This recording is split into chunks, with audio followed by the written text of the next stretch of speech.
2, 1. All right, welcome back, everybody. Sorry for the later start.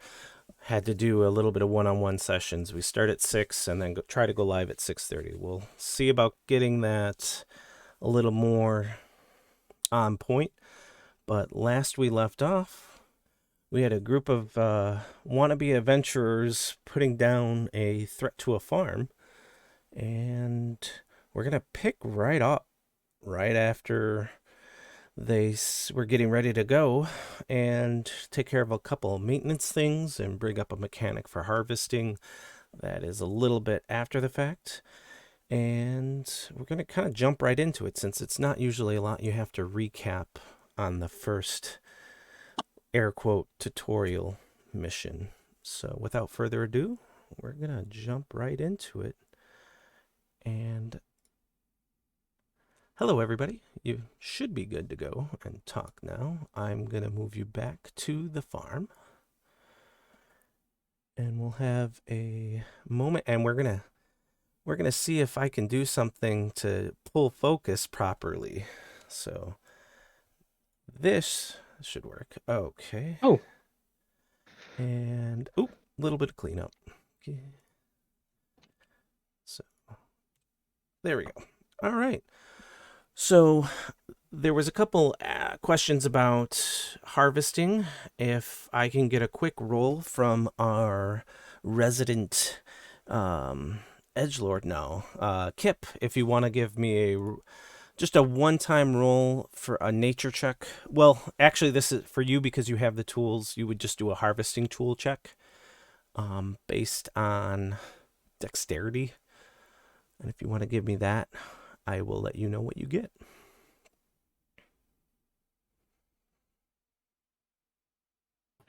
Advantage or normal? Normal. Got it. All right, 13. It was, the DC was, I think, 10 for most of these.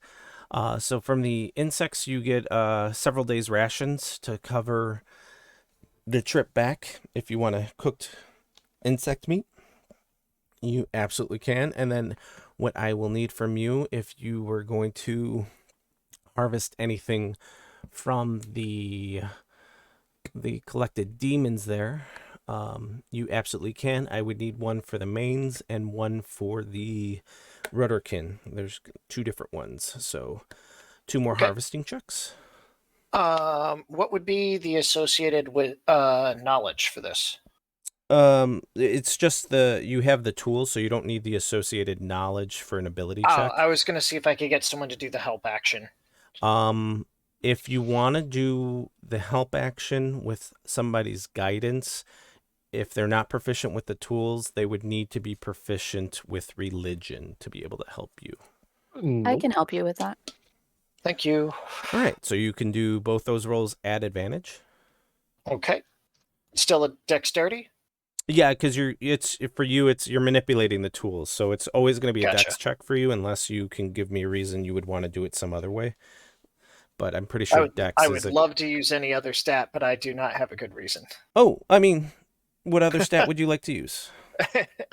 Intelligence. Okay, but intelligence works. I absolutely understand if it has to be dex. No, I was actually forgetting that you maybe aren't dex heavy as a character, so intelligence is absolutely a stat you can use. Roll number 1. You could just toggle advantage when you roll it. You can just. Oh yeah. And roll number 2. Okay. Both are good. No, you were going to pass. They're pretty low. So a couple things that you would have taken the time, like while you're loading up, and while we're going to cover what Unthrion is doing with Alice at the same time. But the items you get were, as we said, from the insects. You got some rations. Interesting enough, using the tools, you were able to kind of dig through, and while most of what they are is like corrupted flesh, you did find a useful ichor that the demons had. Not like quite a sweat gland, so to say, but like it was a secretion that wasn't blood and it wasn't inherently um vile. It was like a clear liquid that smelled a little bit, but you do recall in the gathering, and even Gale with the help action kind of helps you identify, but it's a known remedy that if you imbibe demon acre that's been sanitized or purified, it will help you reduce the symptoms of poison for about an hour. Okay. So, you And you get 3 vials of that. okay. So 3 vials of demon ichor. I keep that. Yeah, and then you also collect several Rudderkin teeth, and what those will let you do. Let me get that pulled up real quick. So, and I'll post both of these to the chat, so you have that. Okay.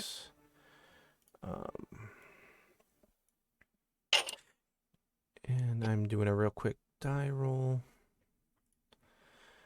All right, so 2d10.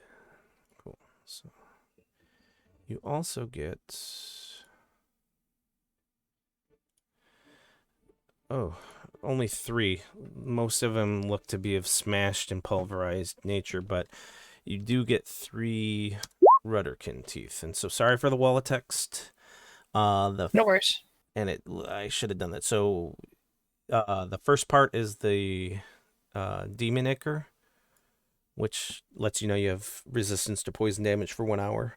And then the tooth, you can use those to craft or affix them to crossbow bolts and arrows. And then when creatures are hit with the munition, they must succeed a DC 13 con save throw for disease, and if they fail, they become poisoned. One thing to note is if you reduce the target to 0 hit points while they're poisoned this way, it dies and instantly transforms into a living abyssal wretch. So it's maybe not the best thing to do if it's somebody you don't want to kill. But those are pretty nasty. You could probably just sell those rather than maybe use them as horrific ammunition. It's a judgment call on your part. Would I know that, or would I need Dakota to tell me that through religion, or Since you got help with the religion, when you were harvesting with the religion check, that's stuff that you can inherently know. Like that's something that either Gale or yourself kind of came to the conclusion of while you were doing it, since you had an ability check already associated with it. can you give me a ballpark of their relative value? Are they like profoundly valuable or just so-so? No, they're not profoundly valuable. I mean, you could probably get for the 3 of them, probably you can get 3 gold apiece. You might be able to upsell it to 10 since it's. Yeah, I'm gonna put the teeth on the ground, explain what they would do to Gale, and be like, can you please crush those into powder? I don't ever want to be responsible for inflicting that on someone. Okay. Perfect. All right. Those should never see the light of day.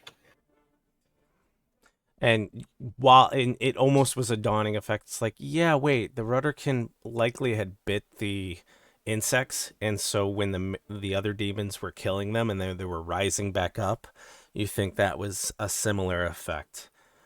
So yeah, those properties were definitely in the teeth when you extracted them, and good thing there was only 3. Quite easy to destroy. Destroying the shit out of those, and then get back up to the wagon. Yeah. Speaking of which, the wagon's all set. You saw that Daileron was having a conversation with Alice, and Rolf and Alice brought several crates of their wine and loaded up for you guys in the back of the wagon. So I believe if there's anything you want to speak on that matter, as they're kind of just setting you up with your 3 crates of wine. You guys are ready to go. It would be a tight squeeze to fit everyone in. the wagon, but walking alongside it isn't as big of an issue either, just because the horse is still going to be only able to travel at its normal pace, which is a walking pace. Um, roof access? Like, can we sit up on the luggage rack? Yeah, you absolutely can. And what I can also do is show you the inside. I'll just pull the roof Haha. away. Oh. And you can see that while it's kind of a traveling section, it will, as time goes by, get filled up with crates and stuff if a trade contract is agreed to. In this case, the 3 crates fit easily in the back. But yeah. You'll see Mara has a little potion making area that also doubles as the cooking area if people want to eat. There's only 3 sleeping spots, but again, during travel, if everyone wants to pile in, that's fine. It is a little snug if everyone's in, though. Yep. Yeah, I'll probably switch my time back and forth between the roof and the front with Dal. But Doggo is going to doggo inside the wagon. Okay. Probably hang out with Coda. All right. Oi, Mara, Oi, what? do you dabble in herbalism?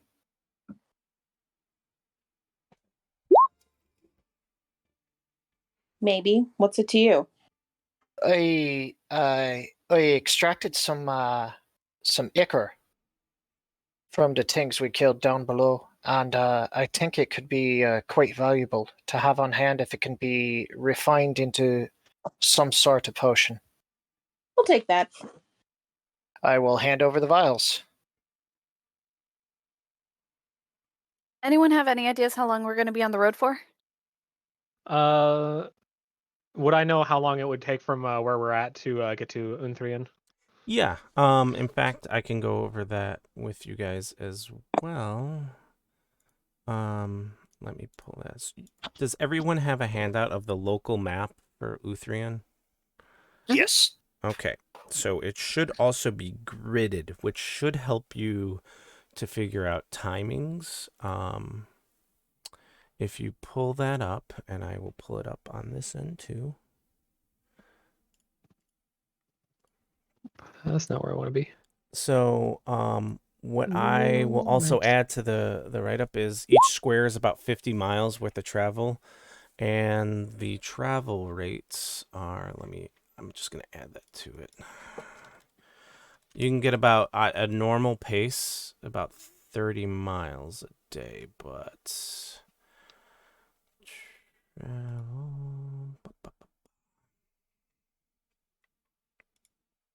sorry, that's one of the things I forgot. Travel pace, there we go. So yeah, you can at a fast pace with a -5 to passive perception, meaning you're kind of just going as fast as you can. It's about 30 miles a day, and a normal, I'm gonna round this. We'll say 50. So in one day, if you're traveling at fast pace, you can move a whole square. Otherwise, it is. No, you're on roads. I see. This is a mechanic I'm gonna need to get and have specifics for. So, at normal pace, it's 1 square a day if you're traveling in a square that has a road. If you are, so in this case, it would take you about a day. You would have to probably, because you're starting, if you start now, you're already in the afternoon, so you'll have to camp once, and then you'll be there like mid-morning or late morning, early afternoon the next day.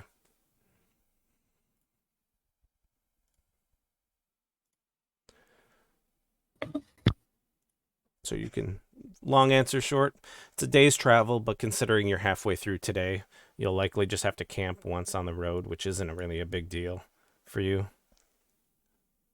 Gotcha. Oh, where is?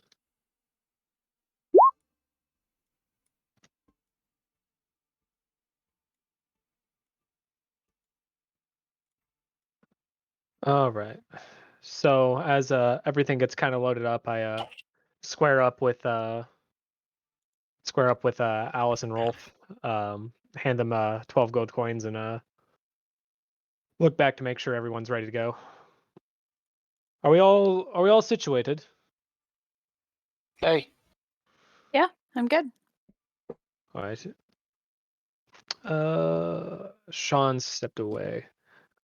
No worries. V, are you going to be walking next to the cart, or are you wanting to sit up on here?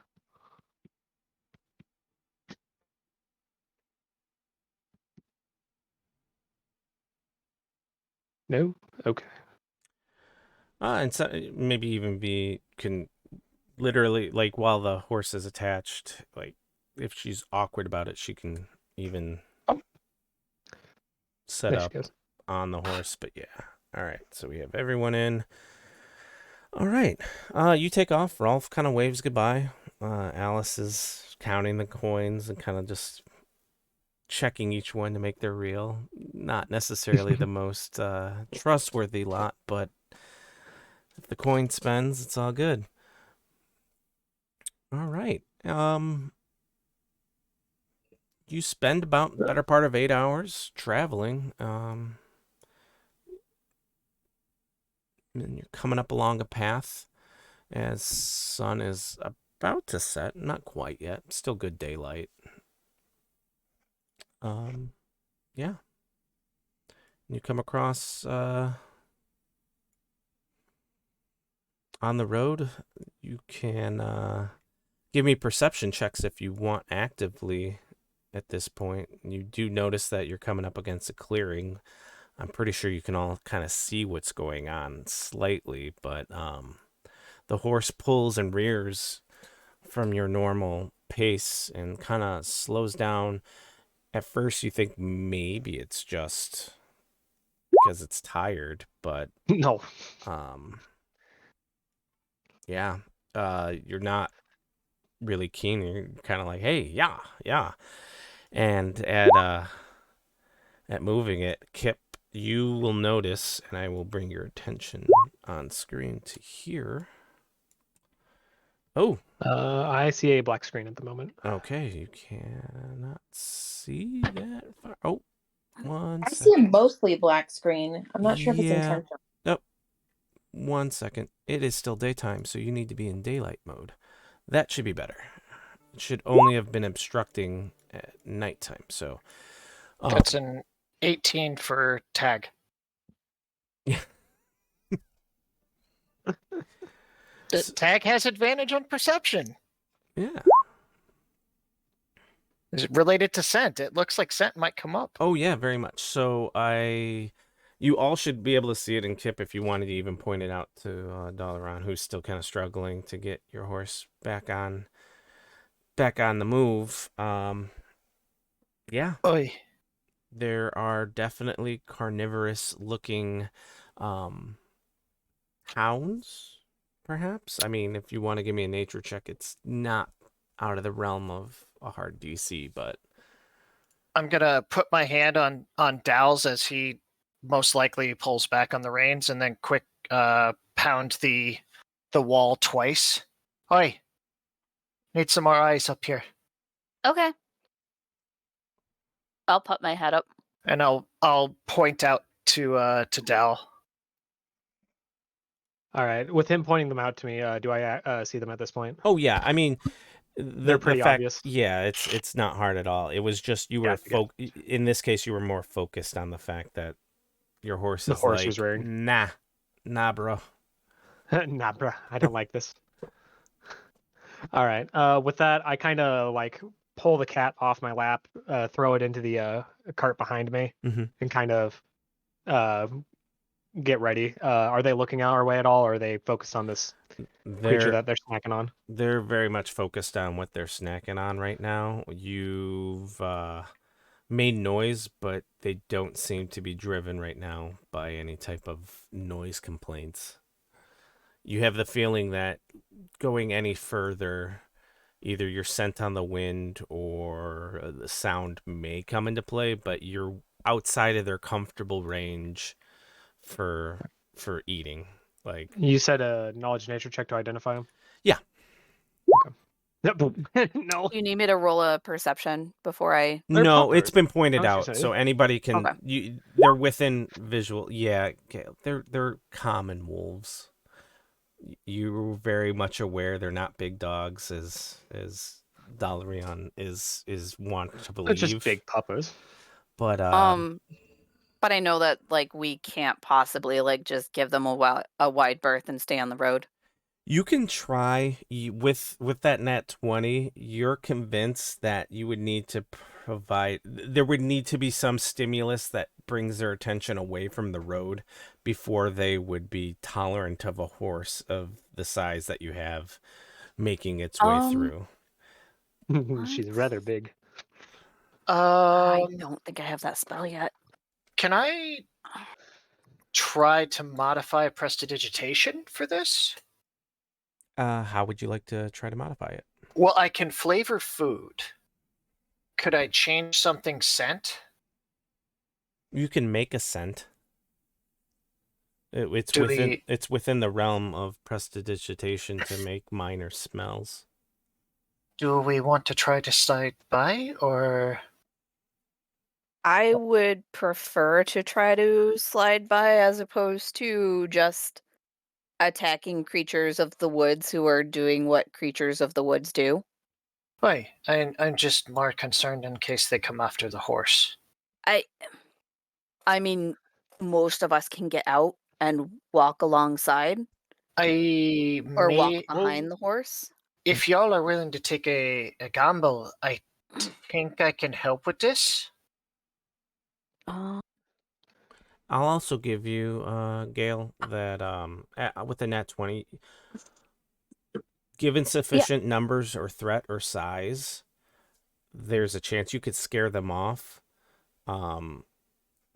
The problem being that they're not normally keen on leaving food behind, so you would have to do it as a all or nothing move. Like they would have to get through their heads that they would die horrifically and violently. Like you would have to be a make sure that you're a level above them predator for them to abandon it. So something else to keep in mind. have I been?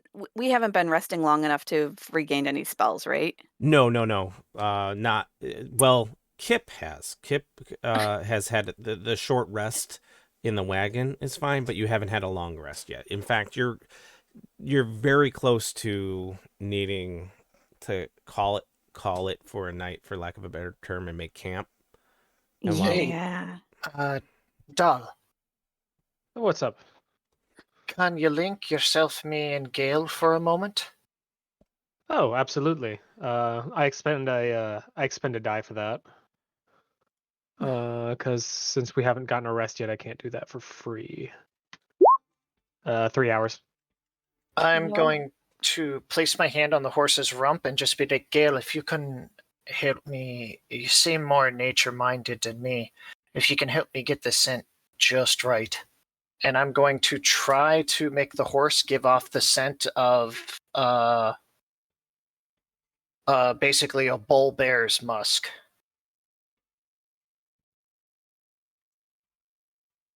Okay. And just using input from her to get it right. Really wish I could speak to animals right now. I'm just dry on spells.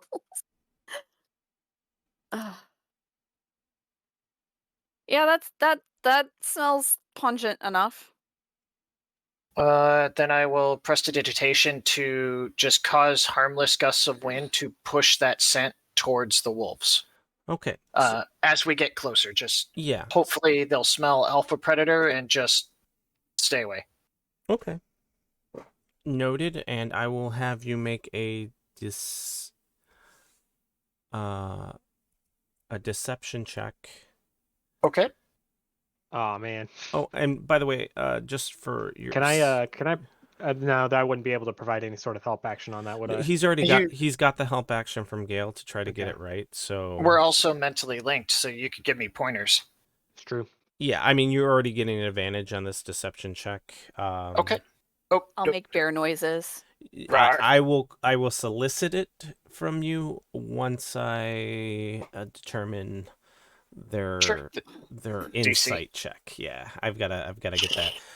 Mara, what you can do, or yeah, Mara, when you want to make your important rolls, that button that I told you to click, the way you did it's absolutely fine, but I made you Oh. a quick button that when you want you can use that, and it also whispers. So either way, I Okay.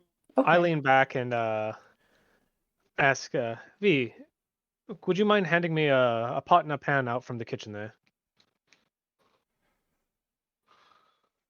And Nick, I've got one more card. It's not strictly how it works, but with Gale linked, is it possible to identify the alpha? you can give me a nature check at Uh, advantage because you are linked. I will allow Gale to make that check. Is Gale linked with you? Yes. Yeah. Then she's already got it. She knows that for whatever reason the alpha is. None of them seem to be the head of the pack. They're all about the Oh. same size. None of them are bigger, and none of them are really bossing each other. In fact, you bring up alpha, and Gale's like, odd. None of those That's are a little alpha. odd. Yeah. Do they look normal? Do they look diseased at all? No. Like they're acting like normal wolves. They are so- very much acting like normal wolves, and again, I'm leveraging that 20 very heavily. It's not uncommon that the alpha wolf takes his share first and then Oh. performs patrol action while the rest are eating. So you are you're too far He's away probably deeper in the woods. yeah, you're also too far away from them to really make a concerted how much meat's left on that. Oh, but given the way they're acting and fully gorging themselves, the alpha's already had time to eat and is likely. All right. I pull up the pot and pan and kind of put them next to Yeah. me. We should get going while there's still All right. deer I'm on going that to- carcass. I'm going to try to go ahead and make a vehicle check then. Yep. To get the horse moving again. Okay. Oh, that's cool. How we all just slid into place. I will make it a charisma check because I'm trying to convince the horse to move. Absolutely justified. Go for it. Well, I'm not doing well today. No.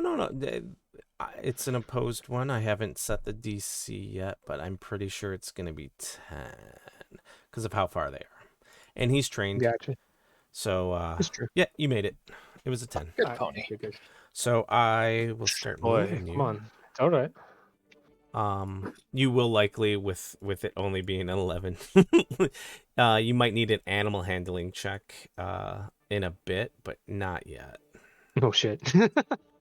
You can leverage vehicles too. It's either or. Gotcha. Making bear noises.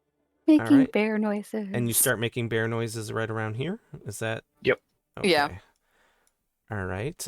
Give me that. Oh my God. They're- You want to they're use trying to do those rolls, deception. Mara?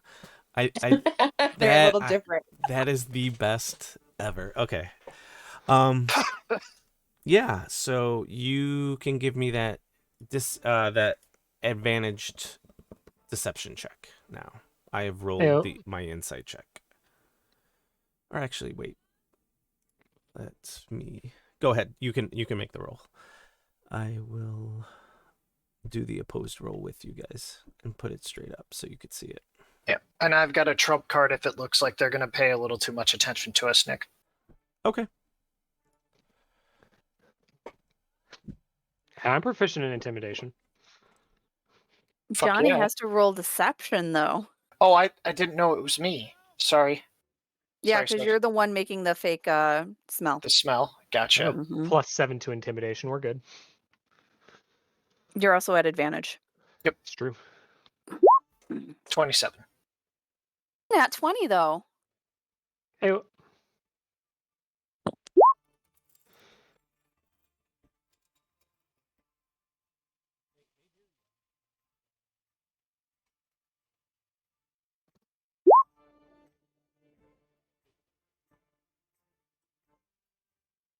Just imagine V in the back just jamming on the lute. Just don't pay attention to us. Dun-dun-dun.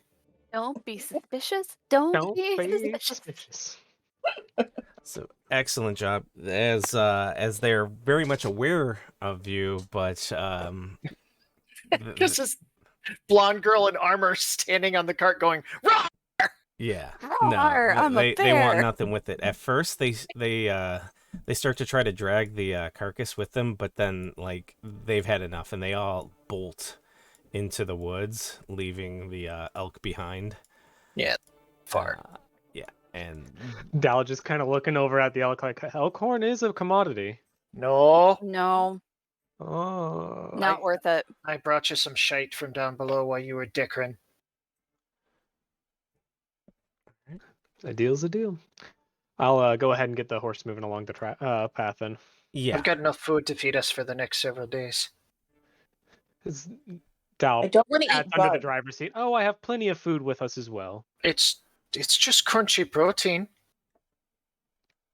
Mm. I'll drink my dinner, thank you. Well, either that or Tag will eat it happily. all right. And you can get about another half hours to an hour's worth of travel if you want before you would need to make camp. And funnily enough, I am gonna say you find a very similar clearing to to make camp with, and oddly, and there's no deer there, so How I- convenient. yeah, it all Um, works out. So, Nick, I have an off question while we're transitioning. Tag's been spending a lot of time with Gale. Does Gale seem to? Tag's pretty keyed into emotions. Does Gale seem to like need his presence? You're saying I need that maybe describe, like, you're asking me if Gale needs his presence? Yeah. I feel like you would need to make a Because that would be an insight check. versus my deception. Yes. Well, yeah, or my dog would, because I'm telepathically linked with it. But your dog doesn't understand necessarily the intricacies of that type of. Fair. I was thinking more like an emotional support dog where they can kind of sense things, but it's not important. I guess the nature of how you're asking is like, does Gale need you? It's you not for important. what? Okay. But yeah, He's asking if his dog has basically become an emotional support animal for Gale. I'm wondering if I still have a dog. Yes. oh, yeah. I mean, she hasn't stolen him yet, so you can have that thought in your mind, but I don't know if you would necessarily intrinsically have the answer just yet. Fair. But yeah, While we're writing, Kip will be having a very typical conversation with Tag out loud. Mhm. That he needs to sleep as much as he can during the day because while we're on the road, he needs to be awake at night and assisting people on watch.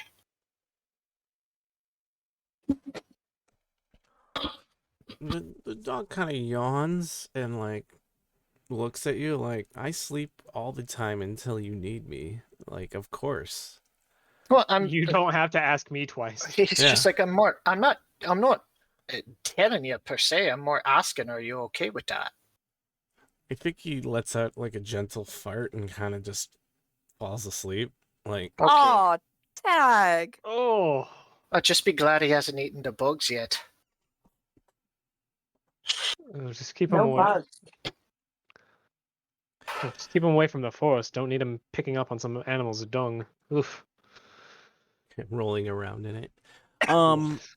At this point, yeah, like I said, you find a clearing. It's got some good angles and cover, but you are still on a major road, so the danger is not like elevated or anything by any stretch of the means. You're less than a day's out from Unthrion, so if anything, it's maybe some wild animals you have to check. But we can go over the camping and foraging mechanics, because you will now have an opportunity, if you wish to set up camp, to have it comfortable for everyone.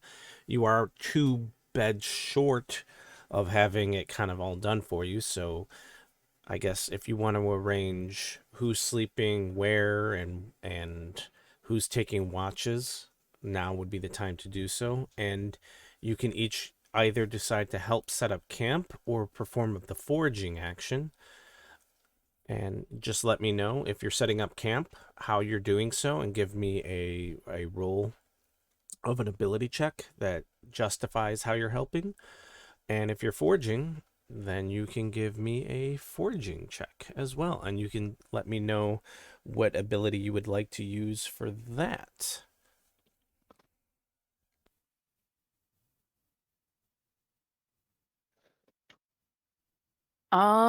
I will help with setting up camp. I'm just going to take a look at kind of like the topography of the area and check it against my map and my cartographer's tools Okay. and just kind of see like, okay, well, if it rains, water is going to flow this way. And if there's a strong wind, we can use this to kind of brace against it. All right. So with that, you want to use your cartographer tools as the check. Did I get that right? Yes. Okay. Give me a roll. What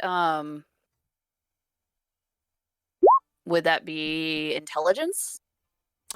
Yes, unless you're doing it from memory, in which case you can, if like experience, you can use wisdom, but it would Oh, probably my be one of intelligence the is two. better than my wisdom. Then I would go with that.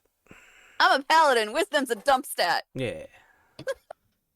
And I am proficient with cartographer tools. Does that give any?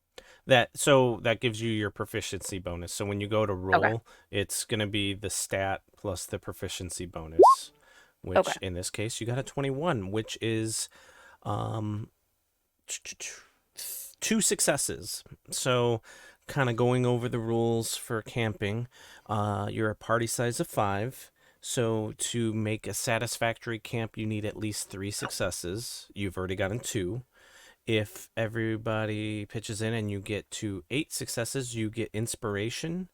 And then if you get to 10 successes, everybody gets 1 crit success on a normal success. Basically, you will have 1 inspiration, which all of you have, mind you, because you all gave me a recap journal. So you have inspiration to start with. Does everybody understand how inspiration works? I do not. Okay, so I'll go over that as well. This is kind of the 2.0 course or the 102 course of the game. So with inspiration, there's a spot on your sheet that is right next to your stats. Do you see that? Yep. Okay. Yes. It's a checkbox. Basically, either you have it or you don't. You can't stack them. Inspiration. When you make an attack roll, saving throw, or an ability check, you can spend inspiration to get advantage on that roll. Or you could reroll. You can use it for a reroll. There's a couple of. Sorry, I thought I had these all listed out.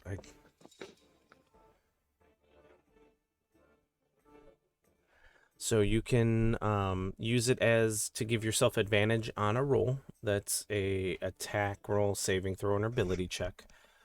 Remember, tool checks are ability checks themselves, so you can do that.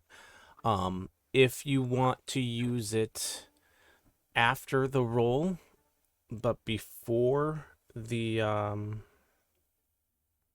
result is given, you can use it as a reroll. Basically, it's if you want to see how you roll, and you roll low, you can then decide, I want to use inspiration, but you have to do it before you know if it's a pass or a fail. So it's kind of an easy way to get advantage on a roll. Is the main use of it. If you want to use it to augment a roll instead of just giving advantage, if you want to give somebody else advantage, you can describe that and then burn your inspiration to give them pretty much the help action without necessarily dedicating your standard action to it. So, but you have to do something or explain how you're helping them in the same fashion, but you can do it out of turn as well. Got it. Okay. And so Gail's helping set up camp, getting it in the right way just in case of rain or like gusty winds, using the cartographer tools to kind of position the cart in the correct way that best suits the elevation. What is everyone else doing? Mars forging. Okay. Foraging, not forging. I'm making a hammer. I mean, maybe later, but Yeah, but not right now. All right, cool.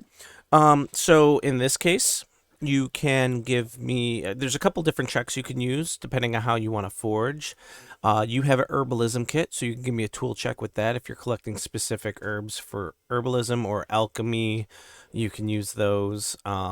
If you don't want to use either of those and want to see what's just out and about, it'd be a nature check. How do you want to play it? I'll use the kit. Okay. Yes. I'm So- not sure I'm going to click the right thing, so I'm going to give it a shot. Yeah, go. Nope, that didn't do Nope. anything. All right, here, 1 second. You're clicking the proficiency. So what we need to do on your sheet, I will check it right now for you, is... All right, we're there. I probably should change the music now that I can hear too. Okay, so let's see. Where did you... Oh, you put those in your other proficiencies. So slightly above that, you'll see tool proficiencies. I'm going to put I'm going to Oh. populate them for you real quick. Okay. And then that's where they would go. Those are for stuff that you wouldn't necessarily need to roll for. It's like, I know how to use weapons and I know how to speak things. There's not like It didn't really... seem right, but No, okay. it's all right. Sorry, I didn't check ahead of time. All right, so... Alchemist proficiencies. There we go. So it'll be... You have alchemist supplies, which is there now. And let's get the herbalism. And the difference between herbalism and alchemy supplies when it comes to forging is the nature of which you're looking for. So if you're looking for potions and curatives and positive reactions, it'll be the herbalism kit. If you're looking for stuff to make either poisons or acids or other like utility or like neutral to negative effects, it'll generally be the alchemist kit. Okay. And there we go. So we got that. So we can remove that last one. Let me...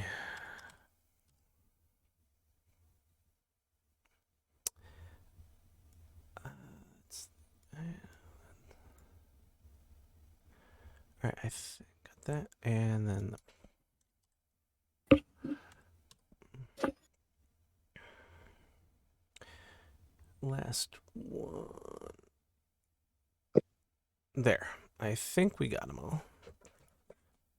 Yes. All right. So now what you would do is click on the up top, the proficiency, the herbalism kit, and tell me what stat you would use. In most cases for you, it will be intelligence because you're just smart. I am so smart. I'm Marty. I am so smart. It's smarty smart. Or at least compared to the other ones. All right. With that, you got a 20. You can find uncommon ingredient rarity. Were you looking for anything specific? In this case, I can dictate to you a random uncommon good or a specific common. If you want like for like specific ingredients for a potion that's of common variety, You can dictate that, or you can leave it up to chance for a random uncommon good. I'll leave it to chance. Okay. So for chance, you find... The universe will provide. Yeah. Boop, boop, boop. You're giving me a chance to work on these tables. Let me find the right one. All right. Doing the roll. You find... come on. You find the ingredients to start the process to make a potion of growth. So you specifically find a type of fungus that when exposed to water will expand and contract relatively easy.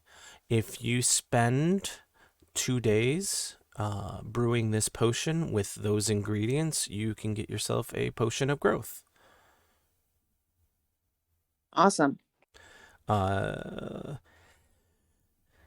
You will, however, need to find because I do not think you have the enlarge reduce spell in your spell book, do you? I do not. Okay. So I'll have to find the recipe. So in this case, you would need to find the recipe. If you find the recipe or a spell scroll that has it, either one of those will work. You would, in this case, if you find the scroll, you would just write it down in your spell book, in which case you can then just use the materials following the same kind of principles that are detailed in the spell scroll, so you don't have to burn the spell scroll for the potion. You can just write it into your book because that is a spell that you're capable of learning. But for right now, yeah, you're aware enough of like, oh, this would be great for this type of spell. I don't know exactly how to do it, but it's something within your wheelhouse of arcane knowledge. Awesome. All right. Anybody else next? So we got Gail and we got Mara. Suppose I will help Gale set up camp. Okay. And then you can give me a ability check that is appropriate for what you kind of want to narratively do to help with camp. I mean, I would see her, checking charts and setting up equipment and doing what she can to kind of, predict how things are going to go. I was thinking I could always perception or something of that sort to just kind of, hey, yeah, I've noticed that usually with clouds like this and whatnot, it's going to be a a nice night or something of that sort. But I mean, I could roll pretty much anything and just kind of roll in nature and say, hey, this ground over here is a little too soft. It'll get soggy if it does rain. Yeah, you can. It's you're calling the shots on this. I don't want to dictate the role necessarily for you, but Gotcha.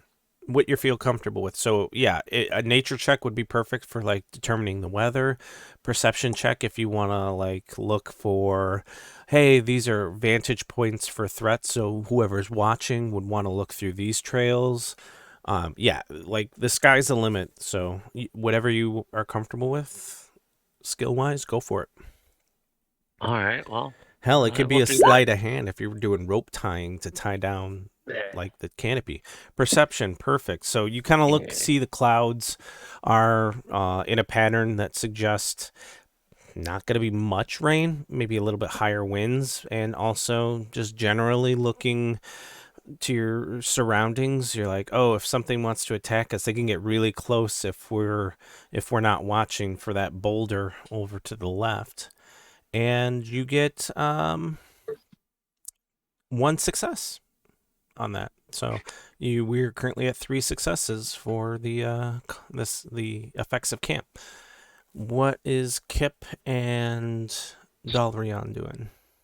I posted a little further up. I'm also helping set up camp. Okay. I'm gonna put the campfire right here. Okay. So anything approaching from the forest, maybe scared of the fire, and also the wagon will mask the light from the fire from the road. Okay. And then I'm also will take some guidance from Gale, hopefully, and digging a latrine hole somewhere a little further away. Okay. Give me the roll that would you feel comfortable doing. The survival sounds like probably what you've described, but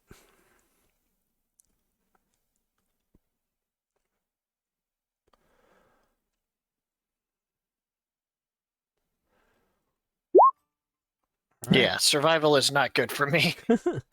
I mean, so that's kind of like, so maybe you were going to dig latrines and stuff, and then you're like, I'm not really good at this. Maybe we don't need that. I'll skip the latrine then. The campfire was from a perception deception standpoint. Like, what would I look for if I was going to jump this camp, and then I'm gonna Okay. mask that as best So I then can. you can give me a deception check. That's fine. Okay. Remember, this was free form. I was saying what you were describing Oh, yeah, kind yeah, of yeah. sounds survival, but the torch, yeah. See, so you go to think about digging latrines, you don't even bother. You're like, I don't even, I, I, I don't know. Just use the woods, use the We tree. can poop in a bush. Yeah. So, but then you're like angling it. You go walk a couple paces on the road, and you're like, right there is the sweet spot, and you manage to get 3 successes for the pretty much helping with the concealability also of the camp. So perfect. So yeah. And tag is also helping, although not statistically, by letting every wild animal within a mile know that this is his campsite. Yeah. And then finally, what's Delrion doing? Dal's gonna go ahead and hitch up the horse, and then he's gonna start cooking. Okay. Go ahead and give me, if you have cooking, campfire icon? I'll pull that out. Cool. If you want to do cooking, you can. Do you have the tool proficiency for cooking? Absolutely not. Awesome. In which case, you can give me a Yeah, what would that fall under? I've been curious. survival. Survival? Yeah. Okay. Can I attempt to help him by being that guy while someone else is cooking? Like, no. Shouldn't you flip that? And that might impose disadvantage because it usually doesn't help. No, if you wanted to forego your role, to help somebody else to give them advantage on it, you can do that. But you're too busy setting up the lighting and the campfire. Kip also knows that Dal can. Dal's ability to cook is less than stellar, but he loves to. Hey, would you mind if I cooked dinner for tonight, Dal? You're so busy. No, it's no bother. I have it. You're so busy with the horse, and you need to wipe down the horse and brush it out, or else it could get a rash. Not. And it's no bother at all. I must insist. I'll happily take over. No, I have it. It's just some bread and some meats, and it's no bother. Why Dal creates questionable stew. Yeah. It's like it's not good at all. It doesn't really help. In fact, it's so bad that like it undoes some of the progress you guys made. So you had right now we're at 6 successes, but like with Dal's meal, it's lower than 10, so it subtracts from the successes, so you're down to 5. That still puts you comfortably in satisfactory. It's no ill effect, but I'm gonna cast prestidigitation on the food to give it any sort of a decent flavor. Yeah, there's not really a great spell for it, but yeah, I mean it's edible still, so there's that. It allows me to flavor it, so it has. I mean, I can't fix texture at all. No, but it's the mushy thing. Yeah, the mushy things are literally sharp like glass. Oh, God. And the things that should be crunchy are waterlogged mushy. Ah, yes, another wonderful dish for my traveling companions. Dig in. Yeah. So at this point, Tag literally farts on you and walks away from the food. and that's kind of a rundown of how camping and foraging will work. We'll be a little Okay. quicker, and then the only other thing is I need everybody to determine who's taking watches. We will say a long rest period is 8 hours, of which if you need trance, then it's only 4 hours for you to rest. Otherwise, it's 6 hours for everyone else out of the 8 needs to be spent resting. I'll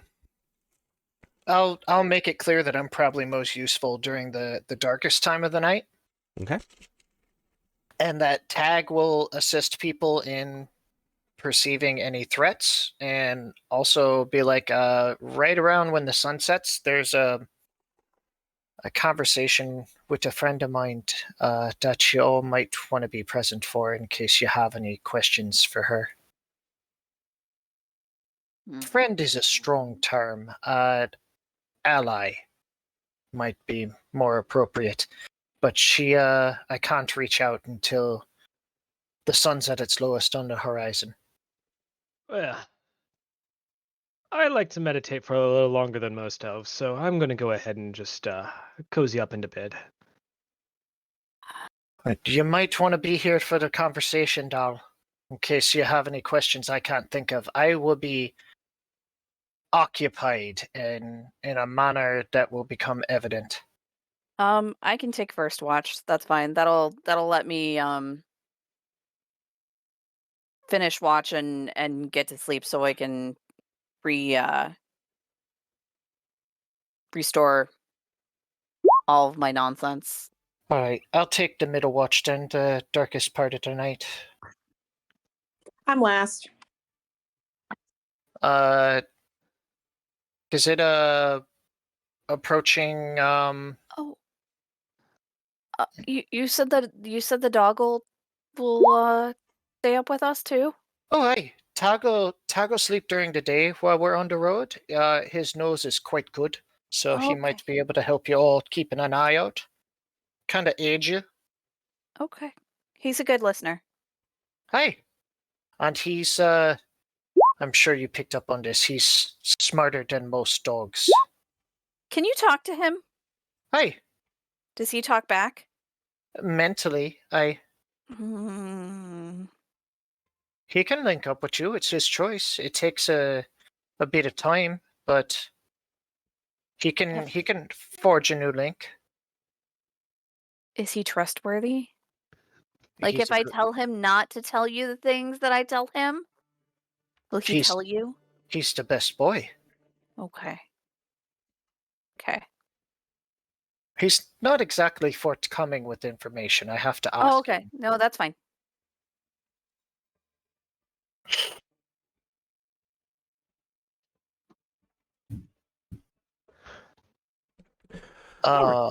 Yeah, as we're approaching twilight, I start making preparations. Yeah, which are not difficult at all. You really just need to be sitting down with your weapon out in your lap. And you just need to say kind of a soft word to your patron and speak their name aloud. All right. So if everyone who wants to be part of this conversation is present, I'll touch the blade with one finger. Oi, Dulcinea. It takes a moment, but in your head, with the stars just starting to peak as the sun is going down, you get a murmur, almost as if somebody was waking up, stretching. Yes, Kip? Hello, lass. It's been a while. Has it? It seems like only yesterday. 3 months. But pleasantries aside, we came across some information. I have some new traveling companions and heard tell of a warlock I believe might have been a hexblade. Wanted to confirm if he's one of yours or one that you're familiar with. He seems to have gotten into some deep shite. Oh, you're the only one for me, Kip. What's their name? 1 second. Kip racks his memory. I have this written down. I just need to find it real quick.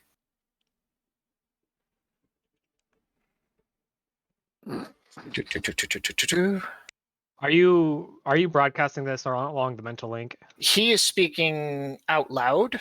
Her part would probably not be coming through the link. Not yet, no. It is a singular focus right now, just between her and him. Okay.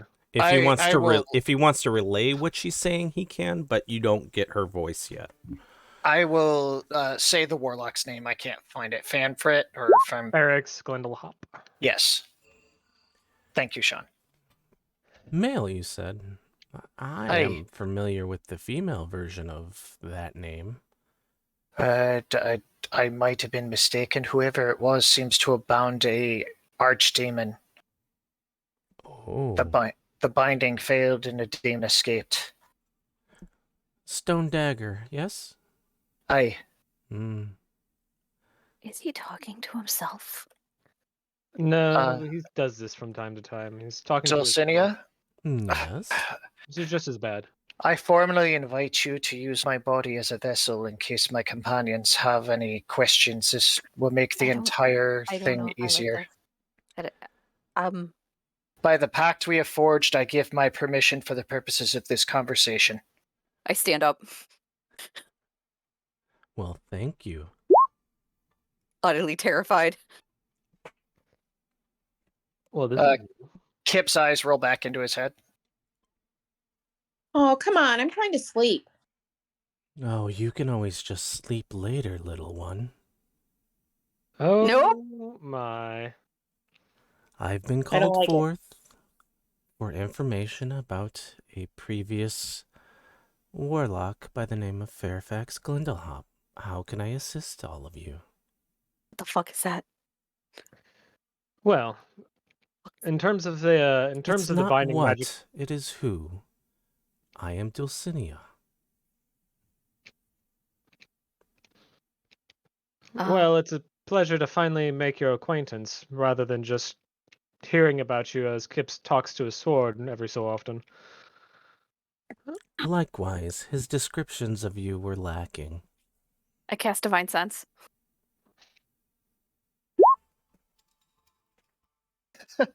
There's an undead. You get undead, and there is also trace celestial. Huh. Oh, were you trying to ascertain my intent? Or what I am? Or who I am? You can just ask. Mostly what you are, because I wanted to make sure you weren't a demon. Because he's a warlock. Oh, no. He's a specific special case warlock. I am a aspect or creation of my mother, the Raven Queen in this case. I am of the Shadowfell, but not a demon. Oh. Demon, those are nasty business things. In fact, arch enemies would be a good term. I'd like to see them all dead permanently. Oh. The abyss Okay, I should like be you. abolished. Okay. I'm okay with this. Did you have more questions, or was it just a icebreaker get to know you session? Why is he undead? Oh. He hasn't Ooh. told you that? No. News to me. Although he did always smell a little bit. Let's say Oh, what's Mm. that sound in the woods?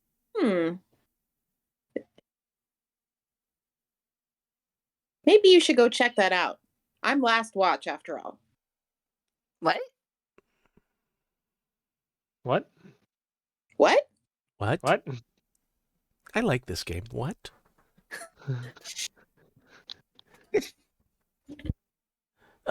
To answer your question, good paladin, mortals tend to make mistakes and pay for them with their very lives. And sometimes those mistakes are self-inflicted, but altruistic. And, well, any soul that we can remove from the clutches of those we consider arch enemies is a minor victory. While maybe skirting the rules per se of my mother, I took it upon myself to give good Kip here a second chance. Oh, okay. So he's undead, but not undead. He is undead, but free will and full sentience, and his undeath is to bypass a gesh or a curse that would otherwise be detrimental to his free will. We're Okay. breaking the rules to circumvent other rules. So he's willingly undead, but not in the same way that some sentient undead make themselves undead to get more power. He's undead to avoid other consequences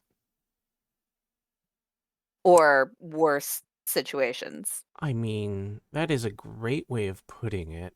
You would have to ask him if that's how he feels.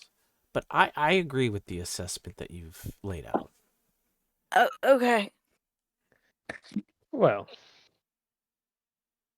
Now you tell me a secret about your personal well-being. She kind of like smiling. Okay, fine. My parents won't talk to me or meet me face to face because I'm the child of a prophecy and they were doomed to watch me die. Oh, but everyone knows that, darling. Just look at you. Mm, you know that. You probably know that because you know my patron. I mean, it is inside baseball to a degree. I'm not gonna lie. No. Just like you didn't have a choice, I suppose Kip didn't have intrinsically no, he had a choice. But he chose poorly initially, but wanted to prove that he could choose better in the future. So, I'd say you have it rougher. hmm. Well, We are super getting off track. I feel like I'm taking advantage of this poor lad. You had questions about a demon, a archdemon captain, if I'm not mistaken. If Yeah, they his galvanize. his reference to the galvanized one. The questions we have are more about the methods used to bind him and who he is and what you know of him. the galvanized one is probably more associated with her. I mean, I suppose it doesn't really matter. They're all like demon scum, but Galvana is rather martial. I mean, other than attacking them, I don't know necessarily. Again, the specific warlock that you mentioned, Farax, was definitely a Hexblade warlock. Was a mutual acquaintance. Their patron took the form of a stone dagger. Never understood that. Super ineffective, but I guess, to each their own. I prefer being of actual So martial if the patron use. formed a stone, took the form of the stone dagger, with it disintegrating, does that mean that patron is ceased to exist, or have Oh, they just simply for lost authority on the plane? for several hundred years now. Gilfanoid is was gone. Like permanently erased. Oh shit. I mean, So but there's that no way to contact this particular patron anymore. no. In fact, if I had to wager a guess, because if you found their dagger, then they purposely broke the rules on how we are allowed to manifest within the world. And whatever remnants of their being was an anchor in the box that you found the dagger in. I wouldn't make that deal. I like existing personally, and it seemed very short-sighted if it was only a binding and not a one for An one. actual destruction. Yeah. Hmm. So our focus should be less on binding and more of destruction then. I mean, if you can, if you If we can manage it. manage, yeah. Whole armies were having difficulty with Galvana last I checked. Why trap a demon when you can destroy it? Exactly. Correct. This is a lot to think on. The sun is setting. My window is closing. Is there anything else I can do for you? Well, I could tell you like all sorts of stuff about Kip. They yearn Any for other time. Oh, I think it's gonna be dark soon. Better go Yeah. just oh safety. no. I don't want to. I feel like I've already gotten enough information about Kip that, yeah, I You wouldn't treating want Tag to. okay? He seems to be. Okay. And Tag seems to be none worse the wear and loves him dearly, so I'd say so. He said he good. was the best boy. Oh, he would. Good. Well, if that's all, it was a pleasure meeting you all. Especially you, Mara. Nice to Pleasure meet you meeting you too. too. I won't be in touch. I guess you'll all be in touch. I suppose that is correct. All right, toodaloo. With that, Kip comes back to his senses. Time Well- kind of just skips for him. That was pants-shittingly terrifying. Hi, it doesn't get easier. So that cat's out of the bag then? Yeah, I wish you would have just told me. You didn't ask. I mean, that's fair. So Okay. I'm dead, but Dulcinea left out some important pieces of information. I'm dead, but I'm not. I can still die like anyone else. I breathe, I sleep, I eat. I'm halfway between life and death as a result of the curse. I believe Arcanist scholars and religious scholars refer to what I am now as a hollow one. I'm gonna just call you a Kip. Well, my life's purpose at the moment is to find a way to reverse this. At the time, it seems like my only option to save someone I care deeply about. Well, I will help you do whatever you need to do to fix this. And she just waves a broad hand in your direction. Hey, I mean, keep in mind, I am alive. I understand to some senses I register as an undead, but I am quite alive. The only thing that's different is I don't age. Unless I meet a violent death, I am effectively immortal. Yeah, that's... Immortality's not a good thing. No, it's not. And one of the things that you don't really think about is I lost a good portion of my sense of taste. Oh, And that sucks. I would actually be able to taste food again. All right. Yeah. Well, am I by myself for this? No, you've got Tag with you. That's fair. I wasn't sure if anyone else was joining me. Again, in my years, I tend to meditate a little longer than most elves, so I'm going to go ahead and head to my bunk. No problem. That'll Who's be. Oh, you're next? I'm second. Okay. My bed rolls under the wagon. Just kick my boot when it's my turn. All right. I will. I'll wake you up when you're needed. I pull a curtain around my little bunk area.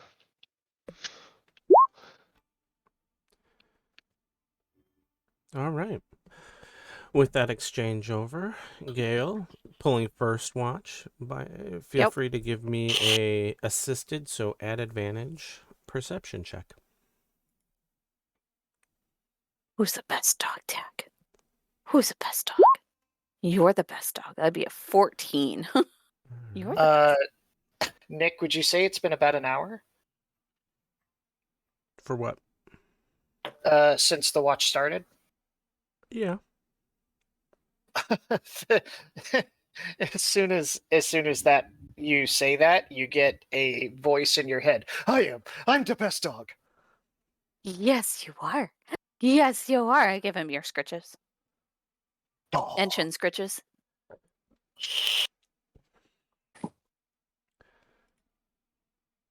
You are the best listener tag. All right. So I have big ears. as you're talking back and forth with your new best boy tag, he goes tense and quickly stands alert and kind of starts doing a pointer northeast from your position. I run over and I kick Kip's boot and I bang my sword on the side of the wagon. And then I look in the direction that the doggo is looking. Okay. I will roll out from under the wagon with my sword in my hand. All right, you have a couple seconds to get out, roll up, and at this point, I would like you to roll initiative as 5 figures start to creep into sightline as you try to train your eyes through the campfire at the woodline. Oh, Got it. shoot. I forgot. Oh, no, I was selected. Yay! Noise.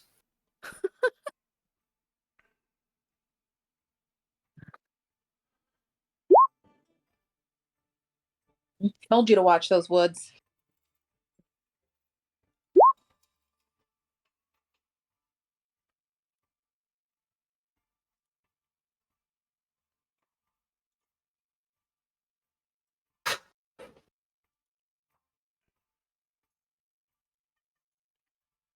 All right, and we will start. Oh man, I never changed the music. I am sorry, guys. I'm assuming that Gail, whenever she hit the side of the wagon, was trying to wake us up and alert us. Oh, yeah, that's why I hit it with the butt of my sword. Yeah. Because metal on wood is not quiet.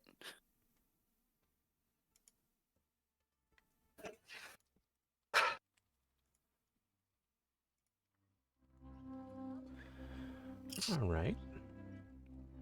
So were Kip and Mara staying outside of combat or not allowing themselves to necessarily wake up right away?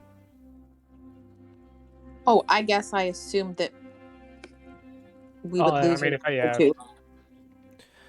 No. I'll roll. In this case, it's a quick one. So the way I run it, you're not gonna lose the opportunity as long as it doesn't take you too long. I give when this kind of thing happens, and I'll give you kind of full disclosure. So, you roll a perception check, and for camping, because of it being not super hostile, it's just a straight D100 roll. And if I roll below your theoretical max perception, then there there is a potential for an encounter. And and in this case, Gail's perception was 20, so I needed to roll below a 20 for anything to happen, and I rolled a 13, so which is above what her perception check was. So you had warning that it was happening. So if you wish to participate, you were given the enough heads up to wake up, and you can roll initiative.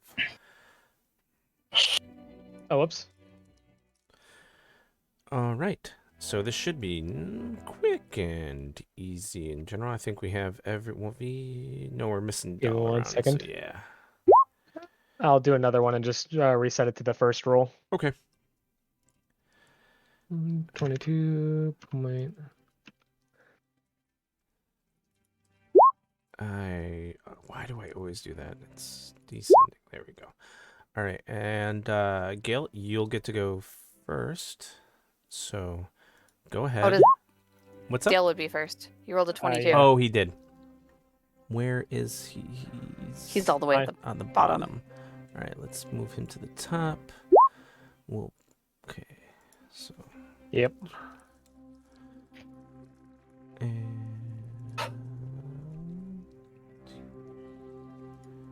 All right. So first, there's no way. Yeah, it's a closed cart, so I would have to go out the back, wouldn't I? Correct. All right, 5, 10, 15, 20. Can kind of see something right there. 20, 25. Yeah, I'm gonna move him just slightly more forward into the sight line. And I'll degroup them. There we go.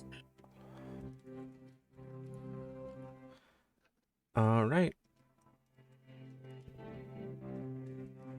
Oh, Also, I will do. Are we counting diagonals as 5? Yeah. Okay. I don't want to do the mean math. Yeah. So 30. I'll take a bonus action. To dash. 35, 40, 45, 50, 55, 60. And I will go ahead and try to hit that one with a knife. All right.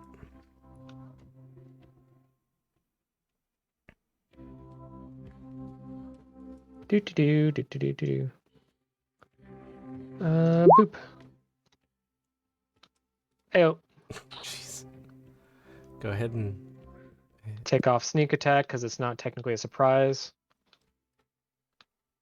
you can use your inspiration if you want to, but you didn't roll for initiatives, or you didn't roll at advantage for that, but you already crit. So if you want to use your initiative to give yourself advantage, you can. But I'll just Smeckledorf from here.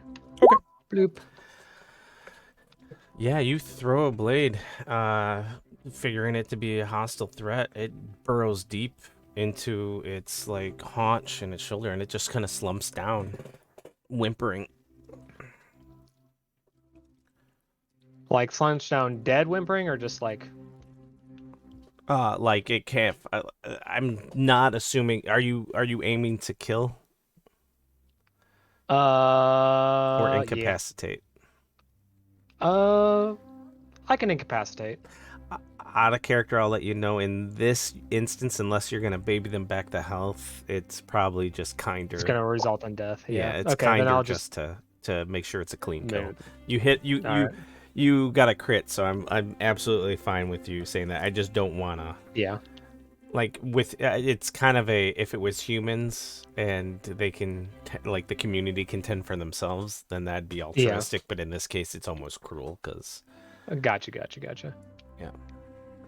All right, and then I will. I've already used my bonus action, so I am where I am. All right.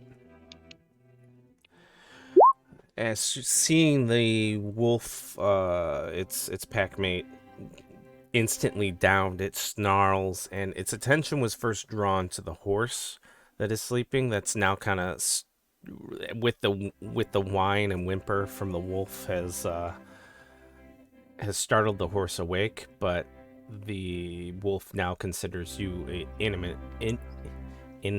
I cannot pronounce Imminent this word. threat. Threat and charges at you.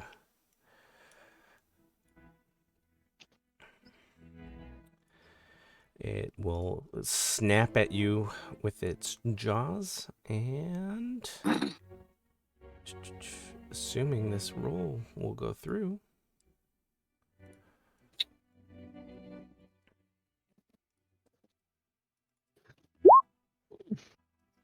I think it Swing and a miss. Swing and a miss. All right. And and kind of circles around you to finish up its turn. And now, Gale, you're up. All right. 1, 2, 3. Meow. I don't want to have to do this.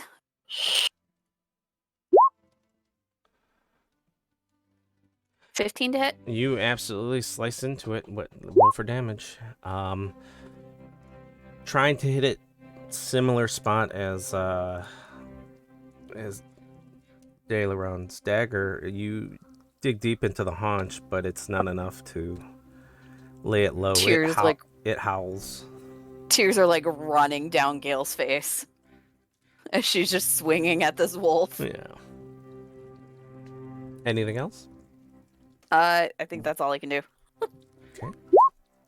Another wolf leaps out and charges for Daileron as well. And now with 2 wolves around you, it will get the advantage of pack tactics and roll an advantage to try to bite you as it goes for your leg. Oop. For whatever reason, it didn't want to roll advantage there, so I'll roll again. Or did it inherently roll? No, it only rolled once. Weird. Yeah. Crit will hit. Can I pop an inspiration to stop that? Actually, I was gonna use my Oh no, it wouldn't matter. Disadvantage wouldn't matter. But I do get an attack on it. You do. So, and inspiration doesn't impose disadvantage to enemies. Gotcha. Go ahead and, well, this hit's gonna go off, but you Yep. get to use your reaction, so when that decides to populate, why isn't it? Is that just me, or is it not showing damage? It is It's not showing damage. Huh. Haha, I take no damage. Yeah, I know. Okay, well, let's... Alright, I don't know why this sheet's broken, but alright, let me do a quick... Or actually, wait. I want to check something really quick. Yeah, go ahead. Because I also have a reaction because I'm defensive battle stance. You get that one reaction. Right. Yeah. Instead of using Sentinel, I can use it so he's at disadvantage, so that would negate the crit. It would be your first attack. Ping me what it is you are Yeah. referring to. And when a creature you can see. Yeah, okay. So Hey. cool. Yeah, you absolutely. So That's a fantastic use of that, honestly. take that crit away. Yep. Hey. All right. Perfect. So then, yeah, it goes. It looks like it has an opening for your whole entire calf to fit in its mouth. But just as it goes to lunge and bite down, Gale slams her shield right down on the ground in front of you, and it bashes up against the shield, thus missing you completely. Ooh, that was close. Thank you, ladies. Kip, seeing this go down, what's your action? Well, these are doggos. Mm-hmm. Can I identify the 4 pups or the betas that we saw before? Is there one that is clearly the alpha that ate first that we didn't see? These are, I mean, you, for as much as you can tell, yeah, you can give me a perception check. Yes. Or an investigation, whichever you prefer. I'll do perception. Okay. Nope. They look... I mean, all wolves look the same, right? I mean, a wild animal's a wild animal. I was gonna try to end this non-violently. Yeah, they, Might not be an option at this point. I mean, in this case, they all kind of look like alphas at the moment. Like, the only one that maybe isn't an alpha is definitely the dead one. I mean, obviously, but the other one took a sword hit from Gale and is still moving, so... I want to use flavor on this, but it would be a waste of an action without being able to identify the alpha. So I'll go here. And is this the one Gale wounded? Yeah. I will stab that one. Have at ye.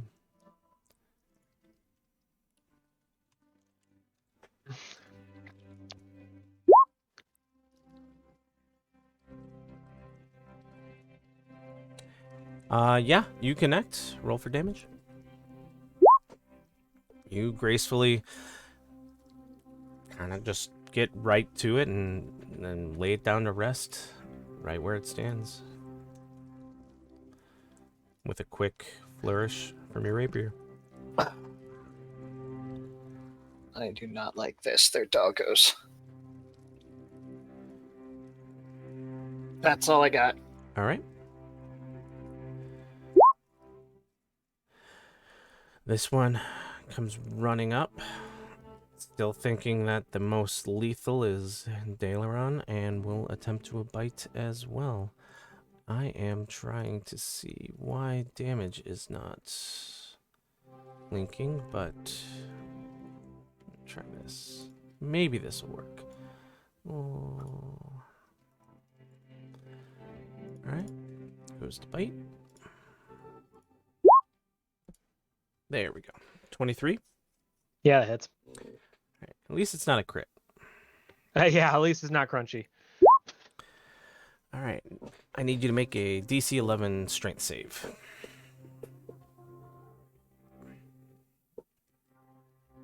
Uh-oh. I'm not good at those. Nope. Unfortunately, as it bites into your leg, it jerks your leg out from underneath you and you fall prone to this attack. Do you need me to remove the 9 damage or did you already? I got it. You got it? Okay, cool. I'll leave it. I don't want to double dip ever, so if you guys are comfortable with you policing your own damage, I am absolutely fine with that. If you need me to, just let me know. And I will. There's not. There we go. Bro. All right. Next up, we got V. You hear a commotion going about. There was a couple whimpers. I'll leave it to Dalaran if he wants to have yelled out in pain as he is tripped up and bitten into. He kind of grunts for a second, but as he lands on his back, he goes, "Ah, foul beast." Okay.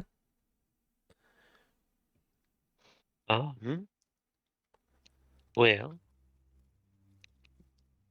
I mean, I guess after being woken up, I'd be like, all right, what's going on? So V's gonna 1, 2, 4.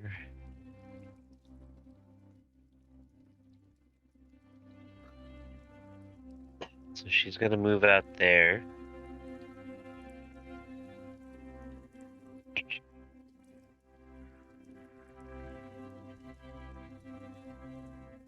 And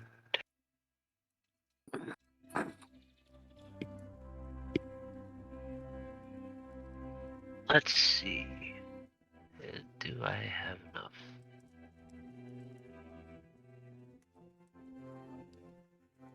Yes, I do.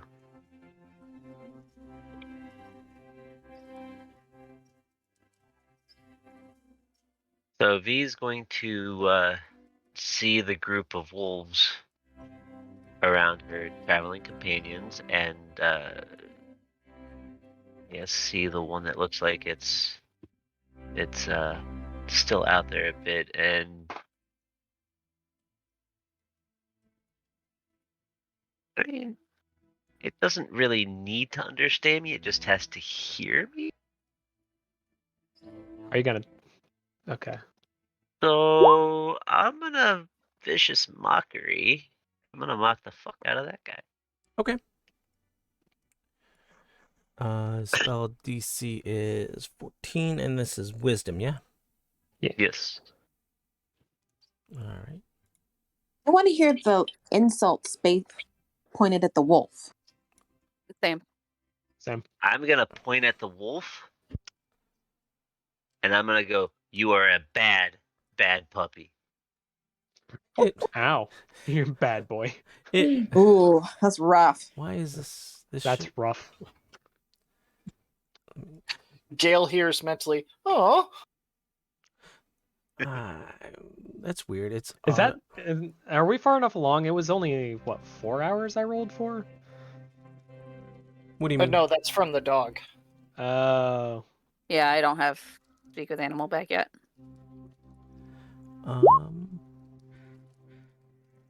Yeah, no, our mental link is definitely gone by now. Yeah. I am confused as to why it's not showing. I failed the save, so it whimpers and kind of howls as All right. you can roll your did you roll? Oh yeah. I did not. So for vicious mockery, you can roll it from your main page instead of your spell page, and then it'll roll damage. Oh well, I mean, I know that I had. Okay. I mean, you still had to get the. Yeah, it should have it all in there though. So give it a whirl. Well, yeah, but I just didn't roll it because I didn't. There you go. Yeah, it'll tell Nice. me what the save is, and then this way we know how much.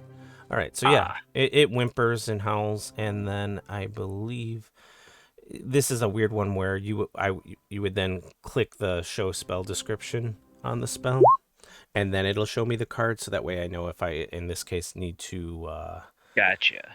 do anything, and it has disadvantage on attack roll before the end of its next turn. Gotcha. So perfect. All right. As this occurs,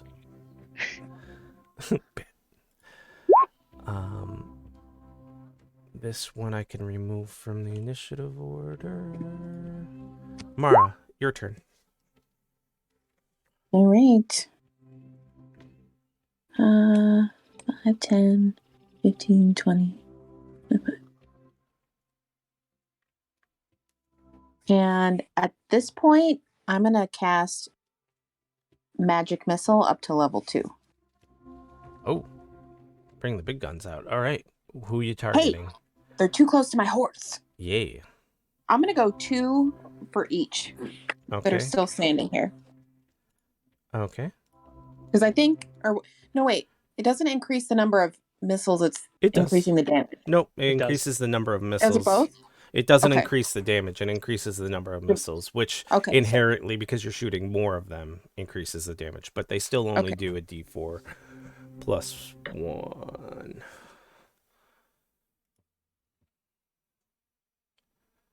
I'm not sure how to.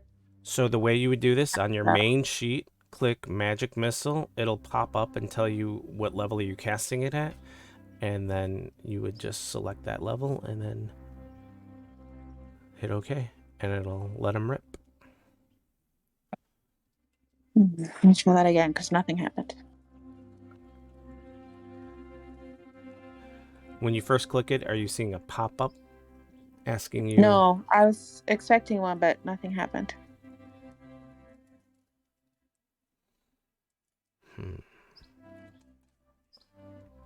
Let's check.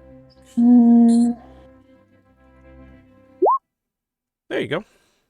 Oh, it only took like 7 tries. Okay. No worries. And then you said you cast it at level 2, so hit show spell description.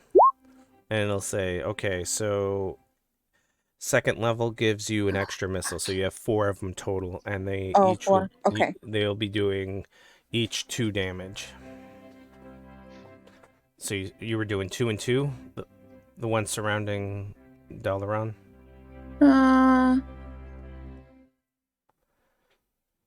No. Okay. I'm gonna do. I don't know how to ping. Let me try. I find instead of pinging, switching to the ruler is super more efficient for being able to long. Because if you miss the ping, yeah, there you go. Okay, so this one and this one. So this one and that one? Yeah. All right. Good choice. So, and 2 missiles each? 2 each. Okay. They both howl as they get blasted with arcane energies in the snoot. And they both... Oh, and I forgot. Mara pulls out her wand, and a breeze shifts around her as the missiles shoot out. Awesome. So, like, just kind of like the earth, a little bit, particles of dust and debris raise up as she launches it out. It's like a fan is on her for just a couple seconds, and then it's gone. Sweet. All right. Anything else? That's it. Next up, this one is panicking and goes at first to run away, but then howls and charges at Daileron, who is down and seemingly in a weak position. And if now is the time, they think that they may have a chance, it'll be with him. Because of, was it Vicious Mockery? What should be advantage, doubly because he's laying down, but also because of pack tactics, is just a straight roll. Because it has disadvantage as well. So just the 11, ignore the 22. I don't know why. I don't see it anyways. Oh, wait, okay. I figured out what Are was you rolling wrong. to yourself? Yeah, so I'll let you know. It was an 11 and a 22, but it's just the 11 that will take. And so it misses. And as soon as it tries to bite you and you're kind of rolling around in the dirt like, no, a large guttural growl can be heard from behind them. Oh, wunderbar. As making its way through. Oh, It's not that big. The token resized itself. Apologies. Making my way downtown, Yeah. walking fast. Oh, wait. Faces pouting. Whoa. Fuck this. I'm sorry. That is the size of it. Holy shit. Holy I don't know why. balls. Why is it huge? Okay. Yeah. So, I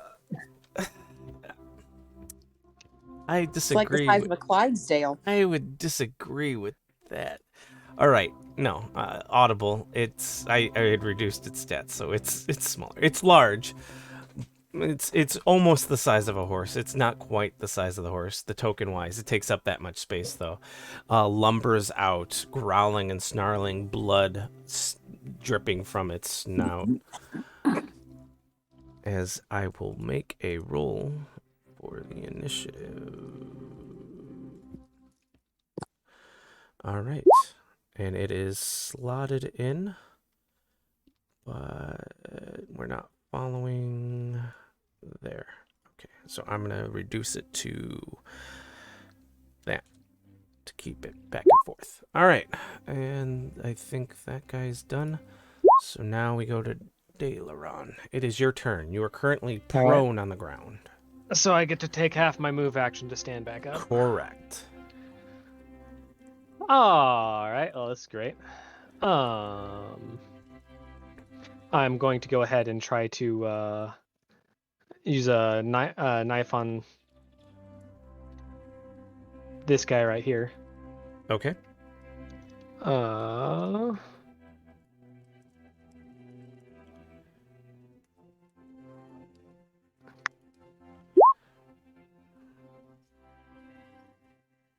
And I'm assuming 17 hits. Yes. And that's sneak attack due to it being within melee distance of Gale.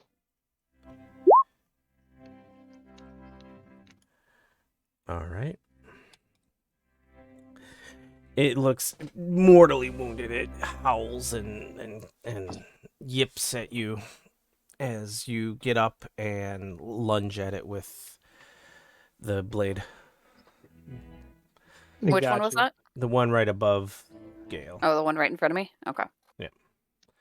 In fact, give me a second. I was trying to find the space. There we go. All right. And then anything else? I'm going to go ahead and try to use my bonus action to attack that one with my bonus action attack. Okay. Uh, 12 will not connect. It Damn. is able to. You get some fur, but like it was able to duck out of the way in time. Gotcha. All right. Next up, with a low guttural growl, Gail, give me an insight check or nature, either one. Ooh. They might both be similar. Yeah, they. Oof. That's really bad. That wolf is gonna eat your face. Is your initial gut reaction,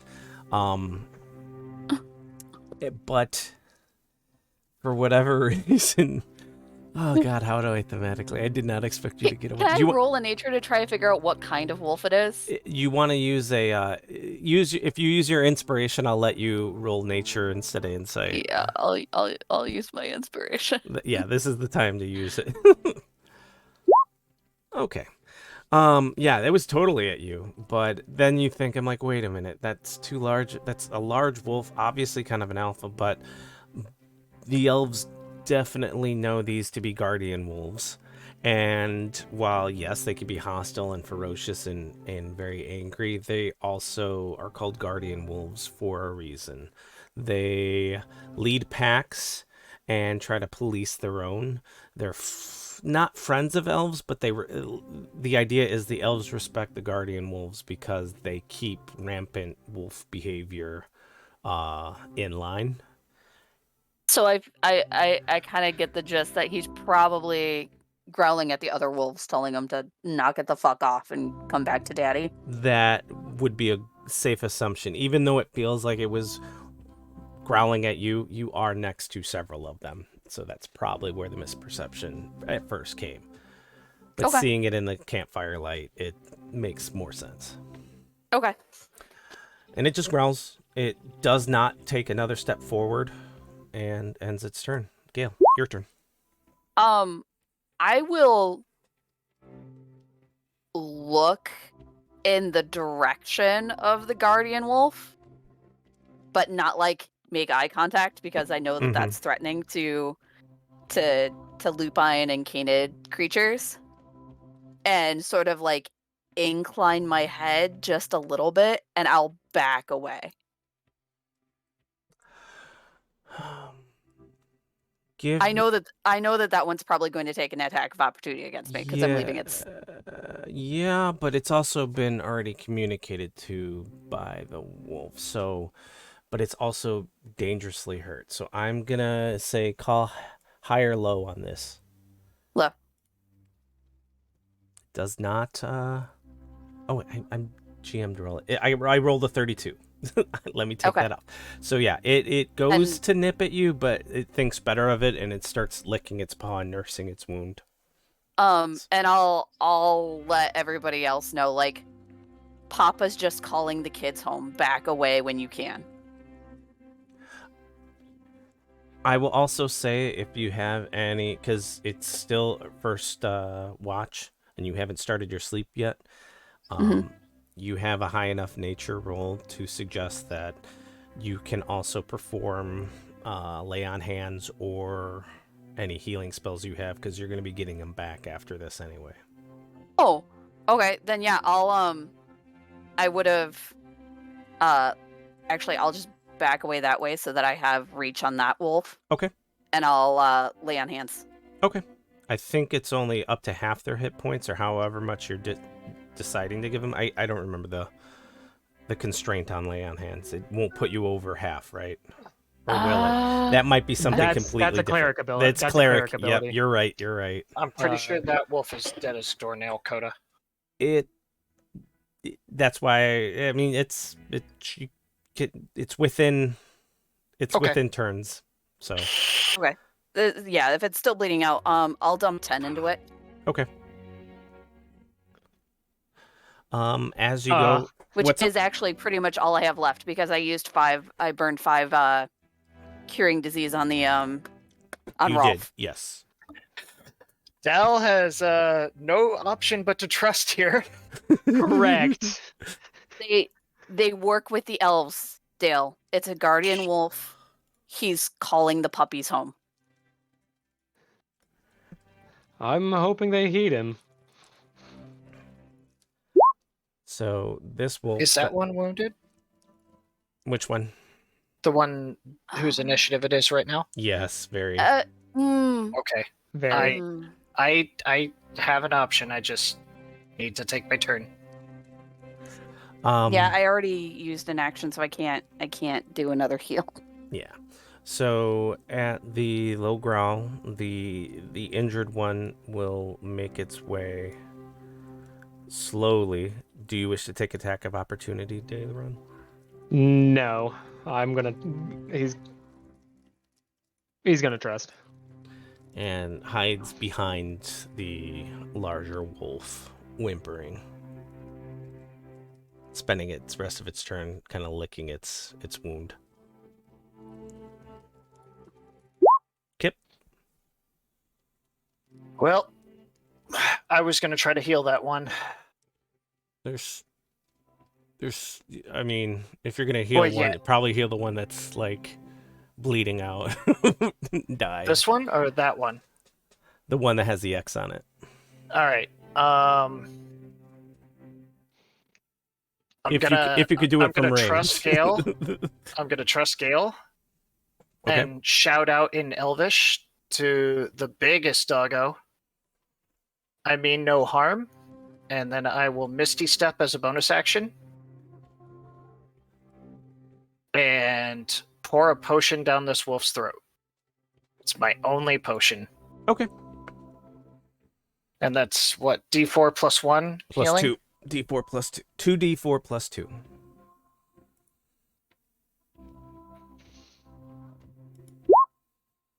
Not bad. You see as the stab wound from the knife that is no longer in it, that dissipated, starts to knit up, and the slow blood flow trickles to a stop as the eyes of the wolf open back up. It remains prone. Yep. Tag will run up. Is Dal still prone? No. No, I'm up.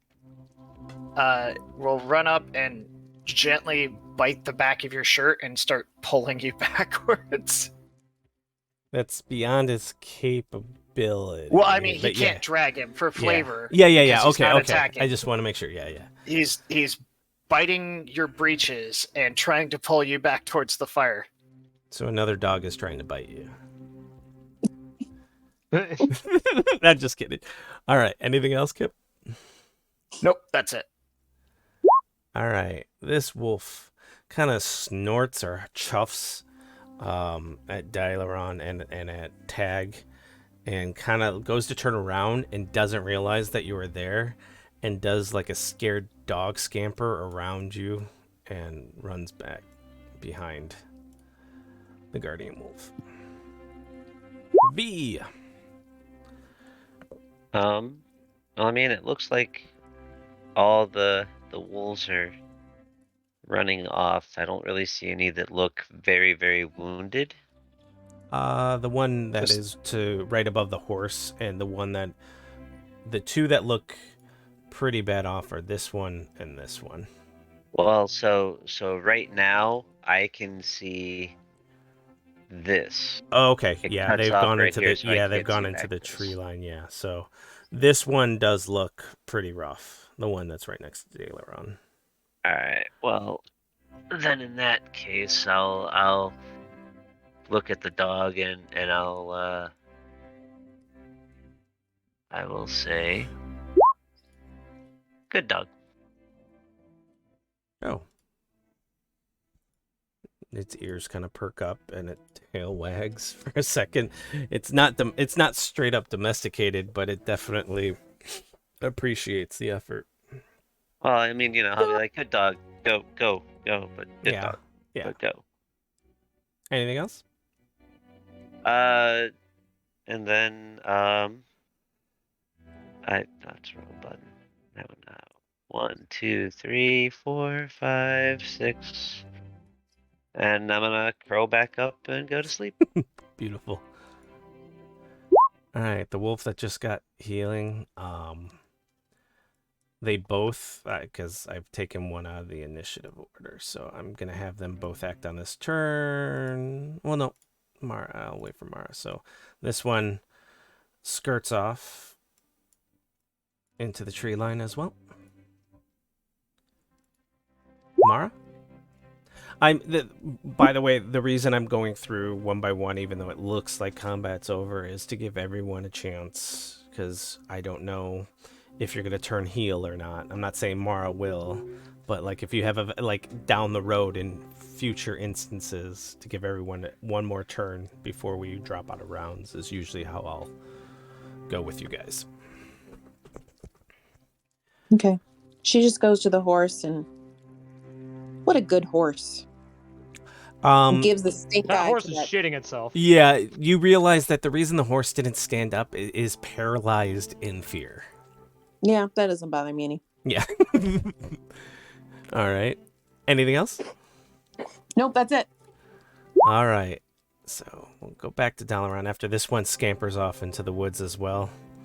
Like from my laying down position to like straight bolting, it just dashes.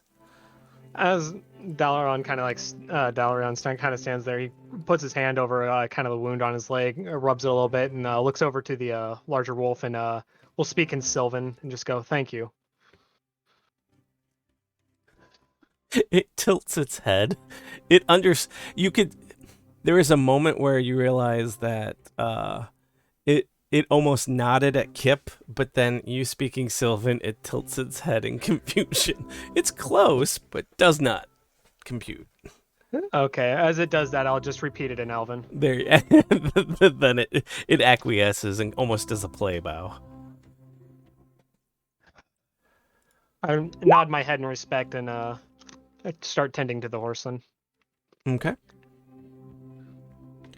On its turn, what probably is gonna throw at least several of you for a loop, maybe even Gale. In Elven, you hear this guttural,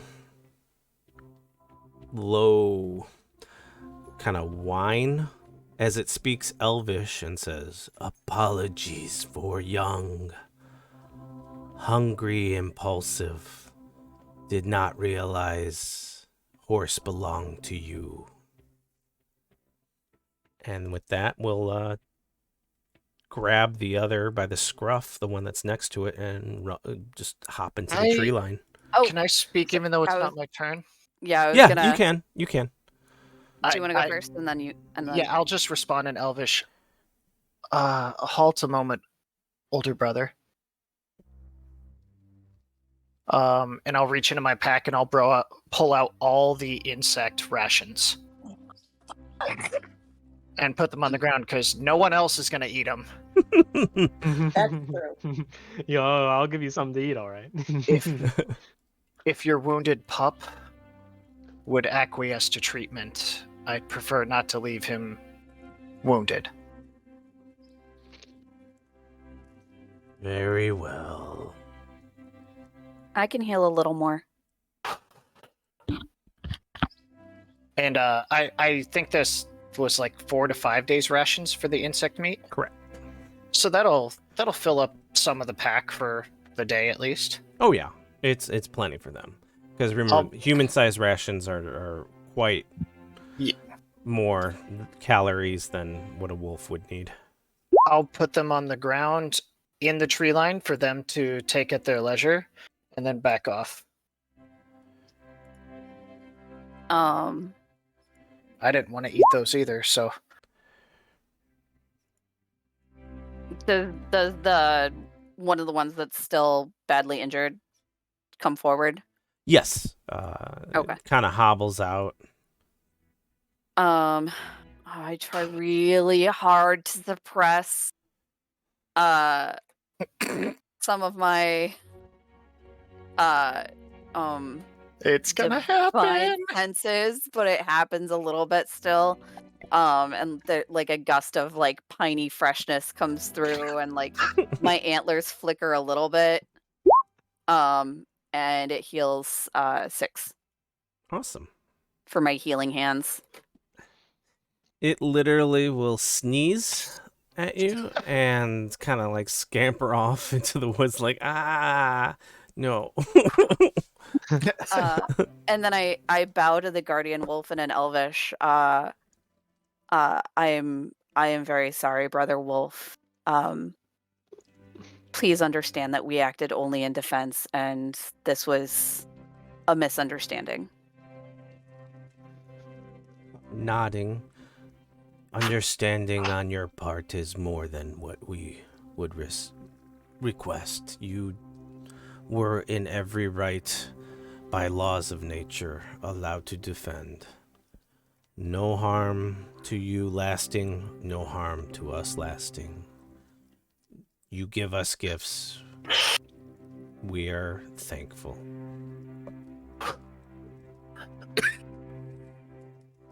Kip will also bow and back away because he's not going to turn his back on the giant wolf because instincts are instincts, and go back to his bedroll.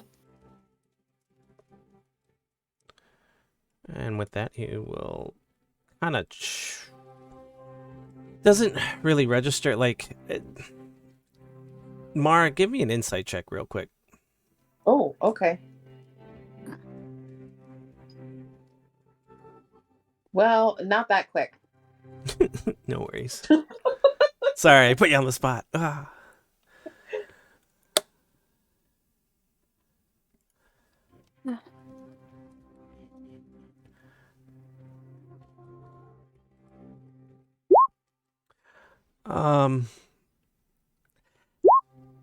As the wolf's gaze passes by you, you could swear it's hitting on you, and as it jumps off.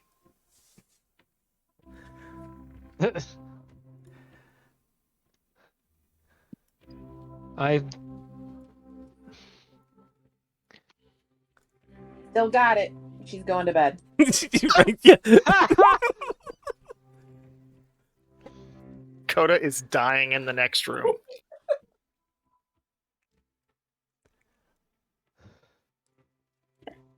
All right. Very eventful first watch, but still within the realm of like capabilities for those sleeping to get back to sleep without interrupting their full rest. and Dal just kind of hobbles his way back over, kind of puts some cloth around his leg and lays back down in the bed. Yeah. All right. And then who was second watch? That's me. Normally, I would make you guys make additional rolls and everything, but with the way that went, you have a sneaking suspicion that any threats to camp are likely taken care of well before your perceptive ranges. We'll never know there was something there. Yeah. And you all can manage a fruitful and restful sleep. I believe I have this set up correctly. Maybe not, but I will try to make sure it's ready for next time. If you don't have when you click on your token, there's not a long rest. Yeah, I haven't set it up. So, long rest is D&D 5e. You regain all your hit points. You regain all your spell slots. Any used functions or resources are replenished. And since it was the same day for you, Mara, the roll that you made is good for tomorrow, because I forgot that you remember it was the same day, so you're good there. Yeah, so just keep I what you remembered have. after I said that too. Yeah, no okay. worries. You could roll it ahead of time. I'm fine with that. And anything that would happen overnight, we've covered. So I think you're all set. You can, if you are like say a paladin or a wizard, you can prepare your spells for the day. I suggest you do that by clicking on the spell list, and the red icon is for the spells you are preparing. And then Yep. this is actually a great time. We're just approaching 9 o'clock. Let's take a break, if you don't mind, because I think a bio break is good for everyone. So if we want to meet back in, is 5 minutes enough, or would you like a 10-minute break? How are you guys feeling? 5 is fine for me. 5? Take Five is fine. All right, let's meet at the top of the hour, and we can all go on break.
All right, are we all back?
Welcome back. All right, as we left off, we are all set for camp. It's less than a day's journey to Unthrion. I will get these pronunciations correct sometime in the future. You would think I'd have them right, but unlike Tolkien, I am not a linguist. But yeah, so you've got probably about 4 hours worth of travel in the morning. Is there anything you do or say, considering the events that took place last night or at twilight? Any recaps or anything that needs to be shared with the group?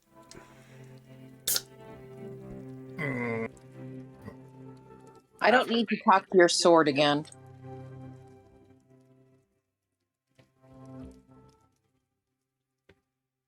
You can keep it to yourself.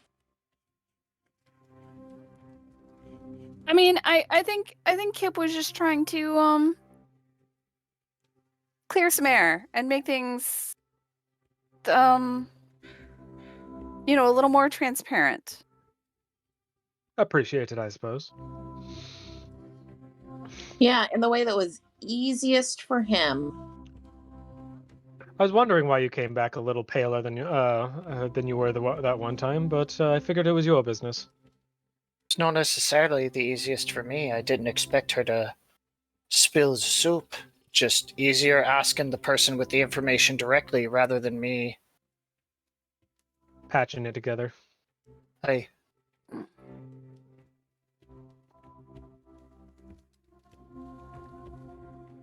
So are you all going to the Adventurers Guild to become adventurers, or because I wanted to join the guild, and the city guild like turned me away, and they said I should come down here.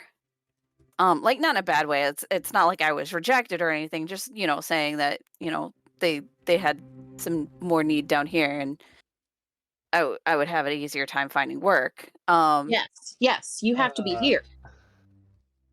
yes, 5 of us, but only 5. Can I, or do I need to do an insight on that? You can do an insight. I'm going to do an insight. Nick can explain what happened. This is actually something I'm embarrassingly not great at, so we'll find out. Oh, I guess I need to roll deception. Yes. I'm not being insanely deceptive, but I'm being a little deceptive. Yeah. Yeah, Nick. for whatever reason, you're definitely kind of an open book in this regard. You definitely get the idea that she's not lying, but maybe is embarrassed to tell the details of the circumstance she found herself in. Gotcha. It's quite all right. I understand. Things don't always go our way. As I just kind of like give her a look, like I know. So yeah. Anyways, I wanted to join the Adventurers Guild, kind of, a little bit as a distraction personally, and to the betterment of the world and all of that stuff. So we seem to work pretty well together. So if everybody else was sort of planning on joining the guilds, maybe we could just make things easy for them and all travel together as a group, at least to get ourselves started, instead of them sticking us with a bunch of random fucks. Started, yes. Started. 5. As you continue... Oh, go ahead. Assuming there's no conflict of interest with my existing guild, I was intending on joining, but that's not up to me. It doesn't matter. Here's where you should be. I was actually about to say I must check my guild contract to make sure there's no conflict of interest, but I'm not opposed. Well, the Adventurers Guild might not take kindly to me dragging a member of theirs out by the hair if I ever get a contract. That's fair.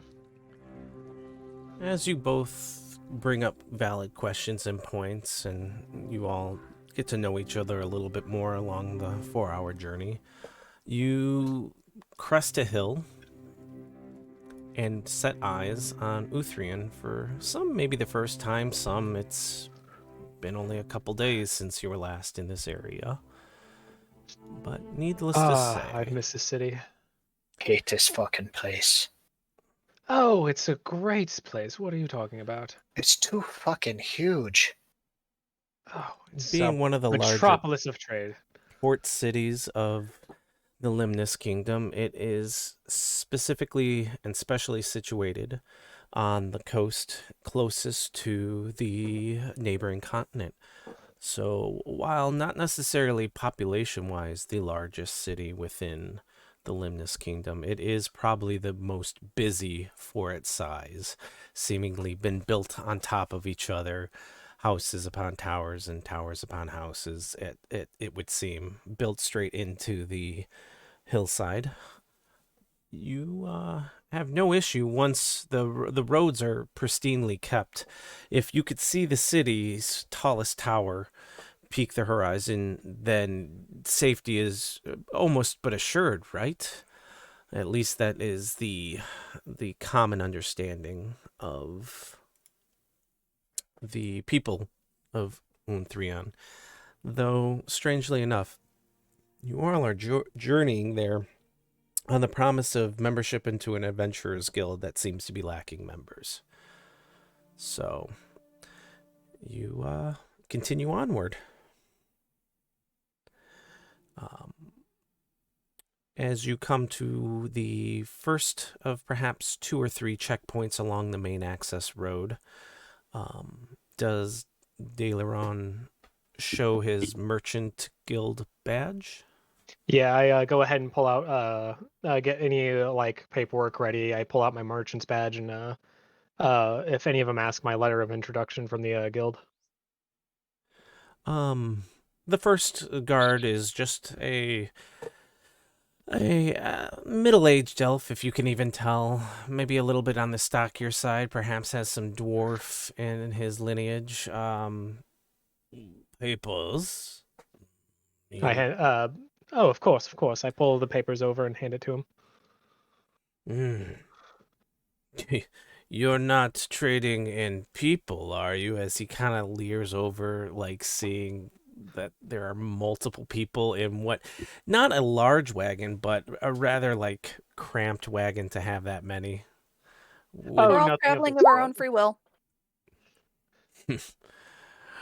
Joke. Kip just starts laughing from the roof. So I take Unless you it. count bounty hunting, I pounce up towards him. No, not at all. Oh. Do you have any bounties to claim, or are you? Unfortunately, not at the moment. Ah. And it looks like you have a manifest for importing wine? Oh yes, just some local wine from a brewery, or from a distillery up the way. Oh, Winery. Winer. You talking about Rolf's place? Yes, Rolf's place. Oh. Actually sold you the stuff. I don't think I've... How much you gonna sell it for? Oh, I was thinking just a 10% markup from base price. Oh. Nothing extreme. Well, I don't remember the last time he actually sold in bulk to anyone. Anytime you want to get something that you like from down there, you have to go down there, and it's at least a day's journey. Make a tidy profit, you will. Good on you. Second gate, as per the trade agreement, you're clear. Is there anything you very need much. of us? Oh no. By chance, is the portmaster in town at the moment? Is he? Do you know if he's available, or is that outside of your purview? My cousin Lascelles works in the docks. He's available. He I might kind have to pay him of a visit. glare, like doesn't glare at you, but kind of jeers, like, "How I'm the port's all the way over there, man." Oh, I was just saying if you knew offhandedly. That's No, all. no, no, I, no. I give a chuckle and I kind of wave my hand. All right, well, good luck with that. Thank you. Have a pleasant day, sir. You too. It's With about that, another, yeah. I give the horses a good lash and move on It forward. trots on. It'll be probably another 20 minutes, and you almost start to get into a queue at that point. It's not a long one, and there's no processing involved, so it's literally just the standard trade. You're in a trade lane basically now, and Yeah.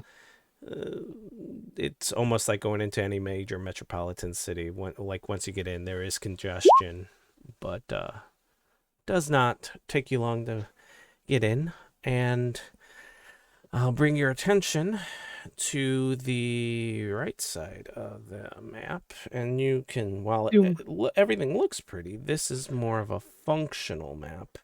And you'll note the A is for where the Adventurers Guild is. It's the center of most towns. This one is no exclusion. Where do you guys want to go within the city? You pretty much it's not heavily restricted. Everyone's free to move about the city, and you've already made it through any guard inspection checkposts thanks to having a trade permit that lets you bypass quite a bit. Is there anything you would like to do? well, We I should need get to unsettle. started. I'll need to unsettle this cargo first, and then I don't see any reason why we don't head straight towards the Adventurers Guild. I would say the guild. I mean, I can help you unload the guild, and then maybe if we could find a nice place to get an actual rest and a hearty meal for. Don't I mean, while we're in a city, we might as worry, well enjoy being in a city. worry not, my dear. Worry not, my dear. I have many connections around this city. I have a lot of roots here. I'm sure I can find us something. Oh, that's good because my name probably doesn't carry that much weight here, and all my people are in the south. So Hey, I've got an item I'm looking for at the local shop of curiosities and curios. They may or may not have one. Well, I have an item or two I actually might need to be looking for myself. So let me know when you head that way, and I'm sure I can help you strike a bargain. Hey, Kip will change into a traveling duster, heavy canvas that has a sigil on the right and left shoulders and on the breast. Dal would know he normally changes into this when he's in a town because people tend to recognize the sigil. All right. And then I'll give you a little of a breakdown for those that have already been to Unthrion. There's 4 major districts. There's the Port District, which is where you'll find more of the mass like port activity, any docking, import, export. Four Hearths is pretty much the entertainment district slash novelty shop area, with most of the bulk trading and mercantile stuff taking place in the port district. You will find the goods slowly flow into Four Hearths, and that's where you find lots of inns and whatnot.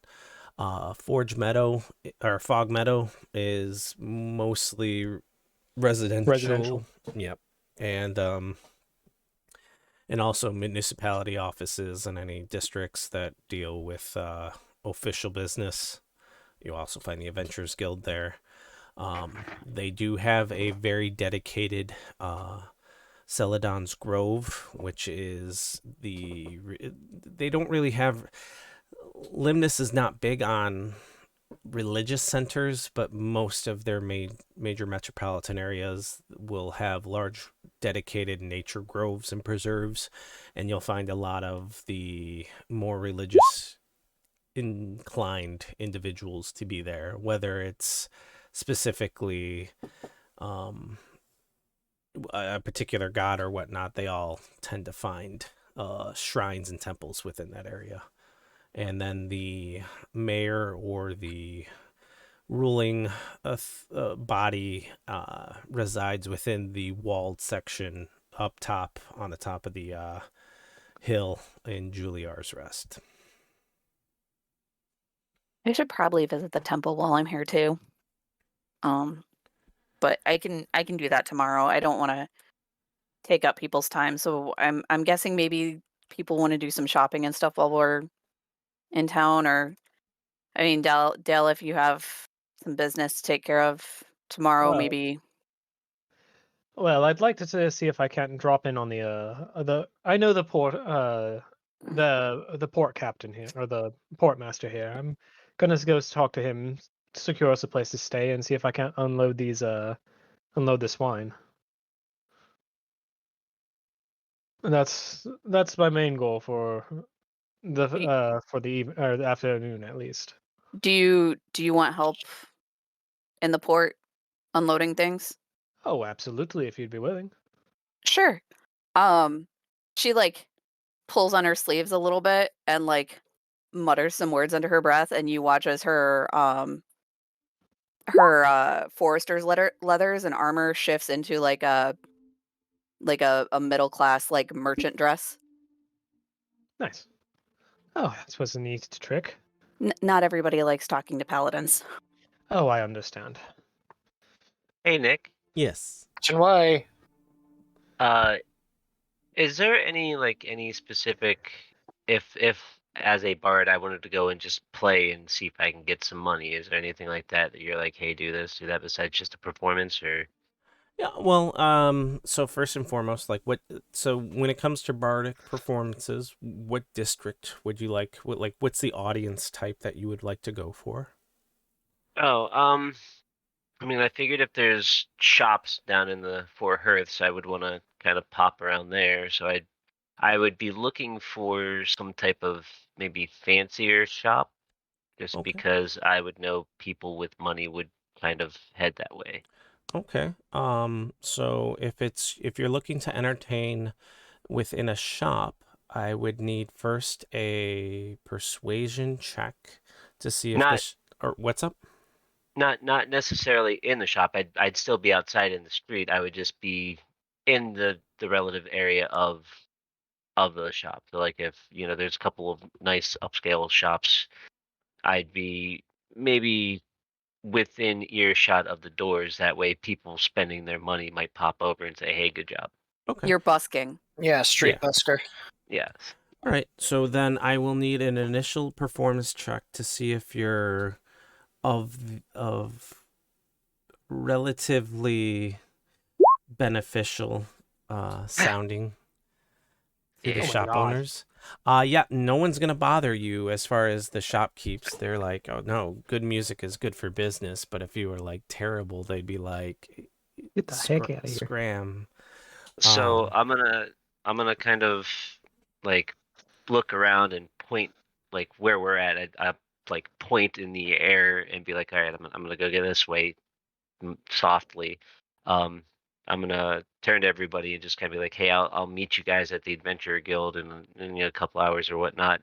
Um, and as I start walking that way, I'm just gonna chant like the lady as my shift weave just kind of does its thing, and I end up with my hair tied back and a red ribbon. I got a nice long red dress. Let's see, half gloves on and low cut black boots, and I just kind of walk out that way, absent-mindedly heading off to do my thing. Awesome. Yeah. So there may be more entailed in the future, but yeah, for right now, you'll be pretty much left to your devices. The guards and the shopkeepers in the area are relatively happy to have you around.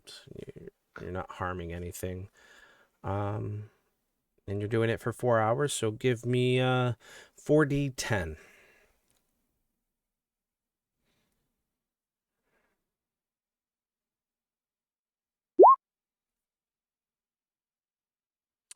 You make an easy 14 gold for 4 hours worth of effort while you're there. Mostly comes in the form of silver, slowly over time, a couple big tippers, but yeah, everyone seems relatively positive as you go by. What are you singing, or are you playing an instrument? How would you Violin. describe violin? So yeah, are you dancing with it at all, or Not like Lindsay Sterling type dancing, just kind of, Ebbing and swaying. yeah. So yeah, uh, for the most part, most of your tips probably come from kids begging their parents to tip the pretty lady with the nice sounding music. But yeah, was there anything else you wanted to accomplish with it? Were you just looking for Uh, funds, or just kind of earning a little extra money and checking things out. I mean, usually if you're gonna be in a busy port town like this, you're gonna see a lot of faces. So okay? Is there a face or type of face that you're looking for in particular, or just are you trying to just take it all in? just taking it all in. So like the people that I would notice that are uh how to put it I'd be looking for kind of like the key players that I noticed down there. If anybody's down there directing the guards around, or if they're you know going to a shop and helping fix a problem or something like that. I mean, I'm paying attention, trying to figure out, hey, this person is somebody important down here. That kind of Okay. thing. Give me a perception check. Oh no, whatever will I do? So a couple things jump out at you right away. There is not a single in this area. There is not a single unattended kid. That's not within arm's length of a guardian or parent. Even the ones begging you for money, like they run over. You see the parents quick step shortly behind them. Um, Something you're very much not used to seeing from where you've been recently growing up in pretty much on the other side of the continent, but definitely odd. You can think numerous times where you've allowed out of sight, out of not out of mind, but like just to roam free and have fun, other kids. Um, as far as guard patrols, no one seems to be directing the guards. You get the impression that they all have standing instruction and orders, but they're not getting any change of directives like within the district, or if they are, it's not within on the streets. They all seem purpose driven and relatively on point. Midday, there's maybe you would wager the amount of guards you're seeing right now suggests that if there's a increase at night, that's quite a bit. So maybe it's normal here because there could be potentially a lot more crime in this area. Like, it's not that it's an overbearing presence of authority, but it is definitely more of a show of authority, or not even like they're not bossing anyone around. They're just keeping an eye out, you notice. So like if somebody's doing something, it's not likely that they're getting corrected by any of the guards, but that the guards are just being very observant. Gotcha. As far as movers and shakers, you spend 4 hours there, but it's middle of the day. They're probably within their shops or offices doing their own thing, so they're not really milling about the street. So you don't really get a bead so much as on that, other than the first two data points. That is good. Thank you kindly. Yeah. All right. Mara, what you up to? Where you want to go? Um,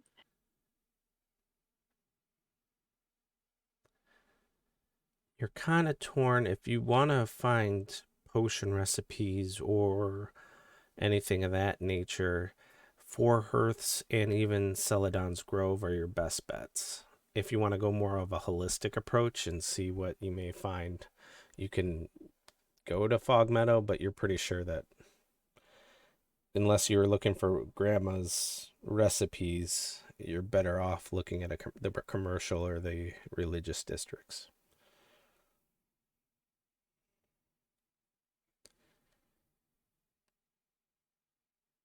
I don't have anything in particular. Okay. I think I'm just gonna wander around 4 heats and just see what there is to see. Oh, look at me not spelling things right. It's supposed to be 4 Is it hertz. supposed to be heart? Yeah, I forgot Hertz? they are. It's okay. That's a very delicious district. Yeah. Yeah. Heath bar. Yeah. Very chocolatey. Mm. Um, Nougat. you saying you're wandering around? Yeah. All right, give me a D100.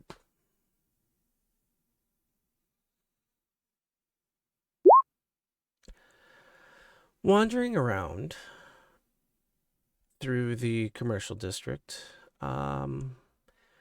your perception of things are not really what you would classify as standard. You see things that don't happen as much as things that do happen.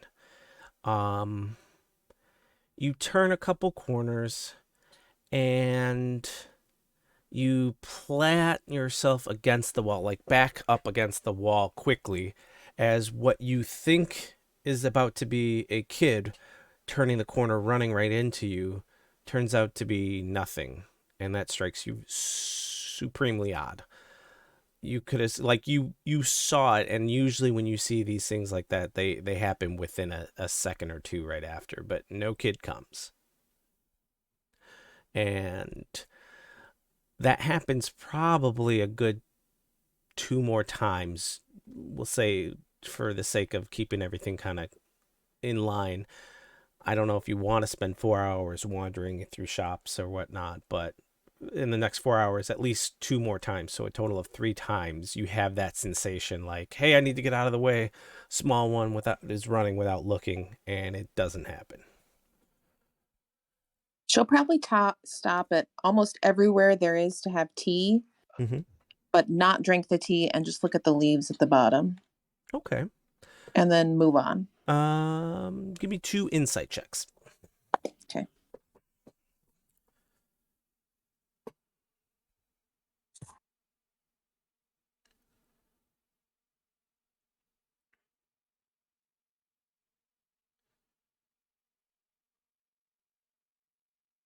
Sorry, my sheet doesn't load very fast. No worries. All right. The first couple of tea houses are very welcoming. You come in, they pour you a glass or a cup, saucer. Do you dump the tea out, or what do you do to the tea If to be there's able to... somewhere I can put it, I will. But if there isn't, she'll A just nearby plant. like drink it quick. Like she's obviously not savoring this tea. Whatever she can do to get rid of it. The first couple of places you go to, that's actually not a super aberrant behavior, and there is the equivalent of like a spit bucket or a dump bucket, because it's the places closer to Celadon's Grove that have like almost, they're like seer tea shops. Not quite labeled as such, but that at least have enough knowledge that it's not as uncommon as one might think. So you can dump it right into like the seer's pot, for the lack of a better term.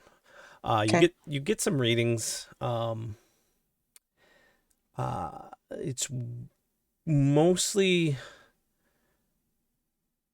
the everything you're getting seems to be related to emotional vibes of the city, and there is a apprehensiveness. It's almost like you've dumped the tea leaves, the first cup, almost all the tea leaves go with the liquid and almost none stick to the bottom, like. And for you, that means that something within the city has its hold on them, and they're not looking to flee, but at the same time, they're not sticking around when trouble starts. Uh, Deeper into Four Hearths, closer to the Port District, you actually kind of get harassed by the staff Like, if you're not gonna drink it, why order it? Like when you first go to dump it, and then so the next couple of you drink, and the readings maybe you're rushed a little bit because they kind of called you out and or just don't understand, and you're already kind of preoccupied with the first couple of readings, so you don't get too much more beyond that. Okay. That's great. Anything else? Nope, that's all. Cool.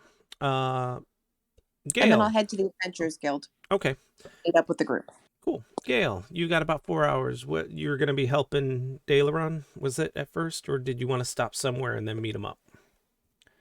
Yeah, no, I'm gonna go help him unload whatever he needs to unload in the port district. All right, let's move on. Or go ahead. Yeah, Go ahead. Sorry. and then if there's any time after that where he's just kind of like shit talking or business talking, I'm gonna walk over to the grove and try to find a grove or a temple for my deity slash patron and say some prayers, make an offering. Okay. So we'll move over to Daileron first for that. All right. It's pretty easy. Like, this is all a well-oiled machine, so unloading 3 crates is well beyond any type of burden, or well below any type of threshold for burden for Gale. Yeah. Picking up the crates, it takes her about 5 minutes. Like, you pull up, she gets off 5 minutes before they're pretty much where they need to be.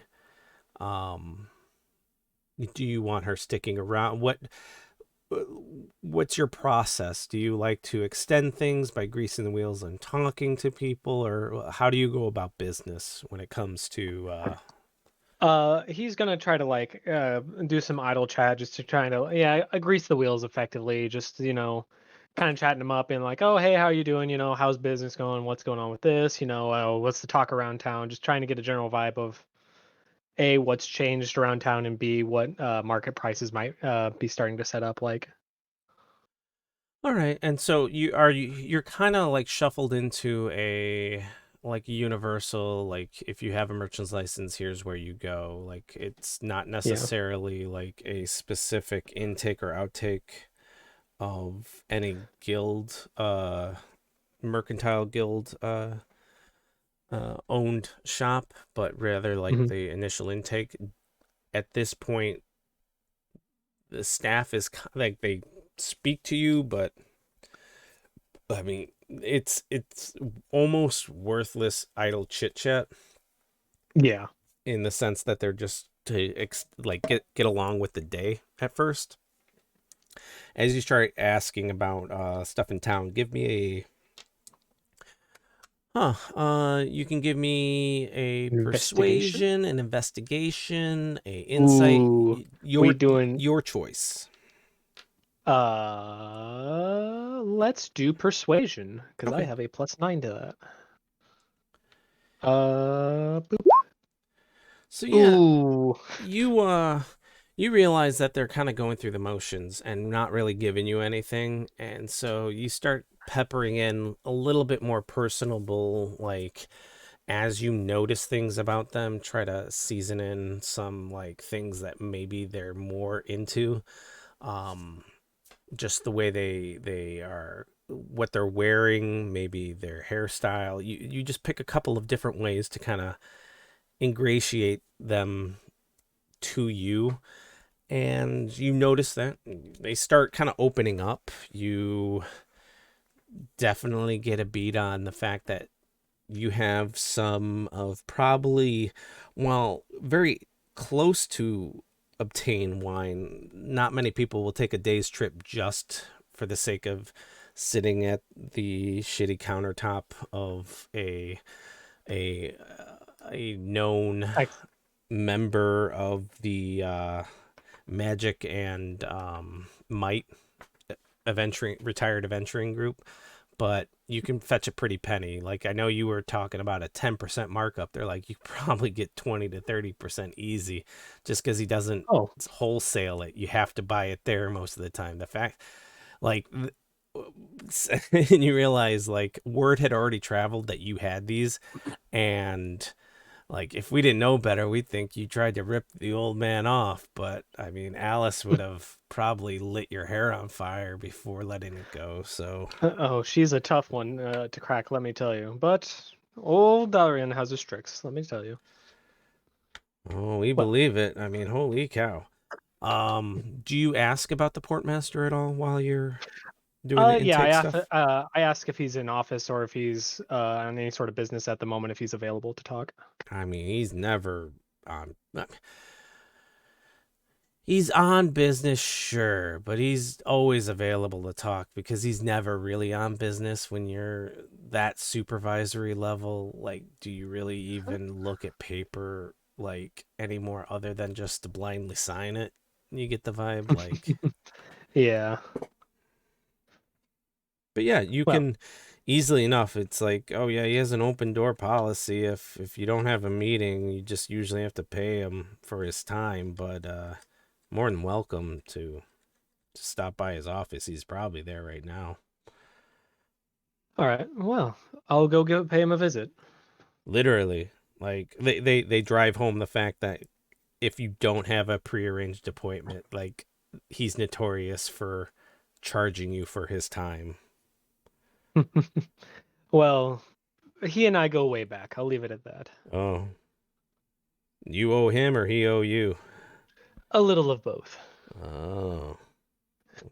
Well, look at you. Fancy wine, fancy connections. Oh, it was very nice to meet you. Uh, any intake fees you see were completely waived or forgotten about since they were chit-chatting you for that amount of time.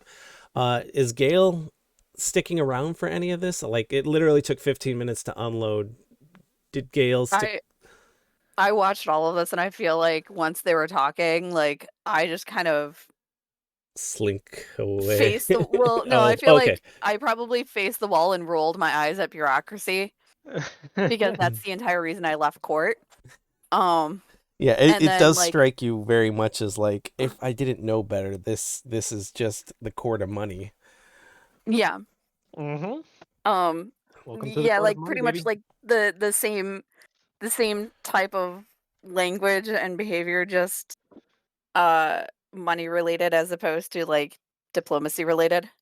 Um, and then when he leaves to go see the harbor master, I'll like basically like slink off, like I'll wave and get his like Dale. I'm gonna go do holy people stuff in the grove. I Oh, don't think you need me. I don't think I'm gonna be of any help to you. oh, absolutely. Take your time, have fun, go do your holy person things. I'm gonna go pray. I'll, I'll meet you at the Adventurers Guild, and I'll have secured us lodging by then, hopefully. Yeah, like 2 hours. Yes, absolutely. Okay. Oh, if that is, if me and the portmaster don't get to talking too long, absolutely. Oh, okay. All right. So as she goes off, I'm going to go ahead and nod to the receptionist and head up to the portmaster's office. Okay. Yeah, it's not too far from the intake, go figure, but yeah, the Port Authority has several offices, and you notice that it's funny, a captain or like a head of a Port Authority office, um there's at least 6 of them in this building. All of them, you start to wonder, like, is it a particular port or a dock? um it seems like a misnomer, but yeah, you definitely find the office you're looking for without much issue. It's slightly ajar and you can hear somebody droning on with a familiar voice. I go ahead. Hold on. To pull up one little thing here. I go ahead and knock on the door and kind of peek my head in. Hello. Yes, we're talking. Do Oh. you have the coin? Because I definitely don't have an appointment right now. Oh. Oh, you'd expect coin from such an old friend of yours. I don't have many old friends. I have old acquaintances. And he kind of like looks up. But I suppose for a ragamuffin like you, I can make some time. As I walk in, is there anybody else in the room at this point? Yeah, there is just a kind of a squirrely looking younger half elf that has screams assistant vibes, like thoroughly, like hair scattered, papers all over their clipboard. Oh, and who might this be? What's your name again? It's Kaliv, sir. Kaliv rhymes with leave. That's what you should be doing.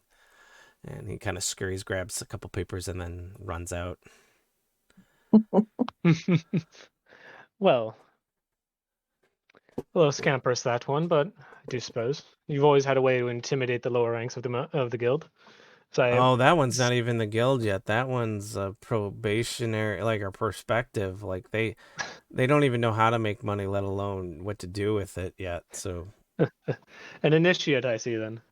oh yeah, yep. Well, oh, as I kind of like walk up, I hold out my hand for him to shake, and then if he meets the hand, I kind of pull him in and give him a pat on the back. Yeah, the hand is extended. The pull, the pull is definitely like allowed, but also like quickly parted. Yeah. What brings you to my port? Well, I got this recommendation to the Adventurers Guild, funnily enough, from old Rolf down in the farm down the way. Oh, Rolf, that's a character and a half. I seem to recall you having quite a couple business dealings with them. Oh, just sold some lumber and some materials to them. A Mm-hmm. couple of magic items back in the day, if I remember correctly. Yeah. Yeah, that might have been before my time, but I definitely do recall that there was a buzz. I mean, adventurers always have magic items, selling and acquiring for sure. Oh, by the way, I found this in my trade log. I seem to be misremembering this trade deal. Do you recognize this at all? As I pull open my journal and show it to him. Give me a sec. I'll show you what I'm doing. Yeah, let's see.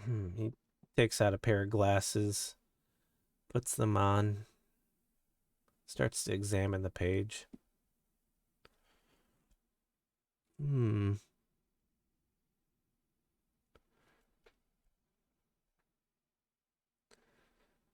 Yeah, I can't seem to recall this particular trade deal. Does it ring a bell to you at all?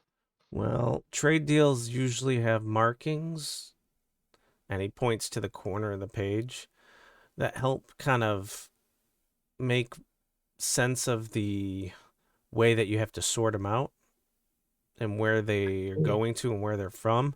I never understood this one. Um, see, if you're doing like if you're doing trades that are taxed, you'll have this symbol. But if you're doing trades that are tax free from the kingdom, but not the principality that you have your license for, then you use this symbol. And he points to the page.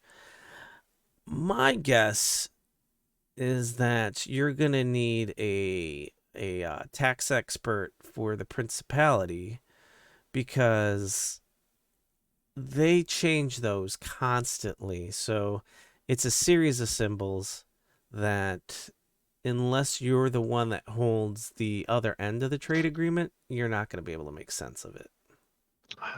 I see. I see. I When never I'm came. supposing Oh, what was that?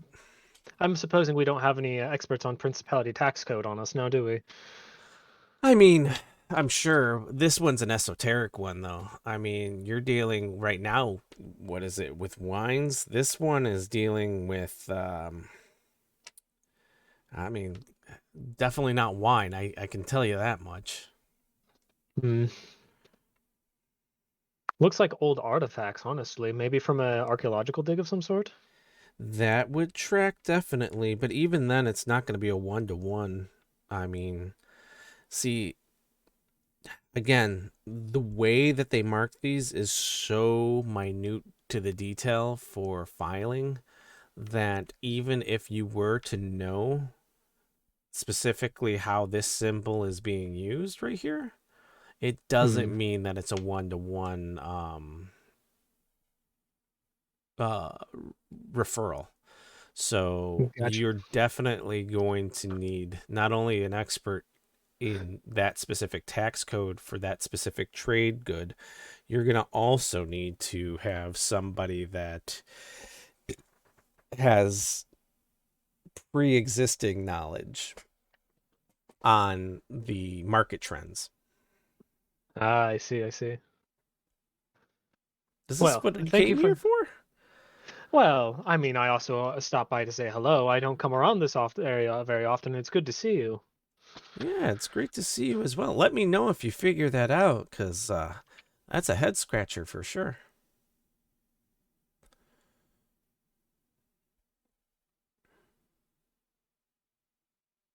This is all in a similar fashion, by the way. Yeah, no, I mean, I got that. It's definitely an interesting find, but I mean, it's always good to make a good handshake with an old friend. Oh, absolutely. Oh, just as a recall, is there any good guild inns around here? Oh, you I've can't. haven't been in a while. I don't know if any of them changed recently. No, there's still the open retainer room in the gilded Raven. You can definitely just name drop, and anybody from pretty much the I think both your guild membership, but also even mine, still has an open room. Well, I'll be sure to stop by there and see if they still honor that lodging. Well, it's good to see you, and I won't take up any more of your time. As I'm sure you've said more times than I have. Time's money. Yeah, absolutely. In fact, the amount of time that we've spent, I don't take a don't be gold looking coin for out any and anniversary or birthday gifts, that's for sure. Because yeah, I you've take out a cashed gold them all coin and in. pass it to him. Yep. Actually, I pull out 5 gold coins and just put them on there. I'm sure that my guild fees are up to date, but I'd like to be a month ahead of time. Oh, smart, smart. You know, if you, With that, yeah, continue. I was gonna say, with that they don't pay you interest, but I mean, at least this way they don't send anyone from the bounty hunter guild after you. Correct. I travel with one, so that contract would get fulfilled in an instant. Let me tell you. Interesting lives. We all tend to find Absolutely. ourselves leading.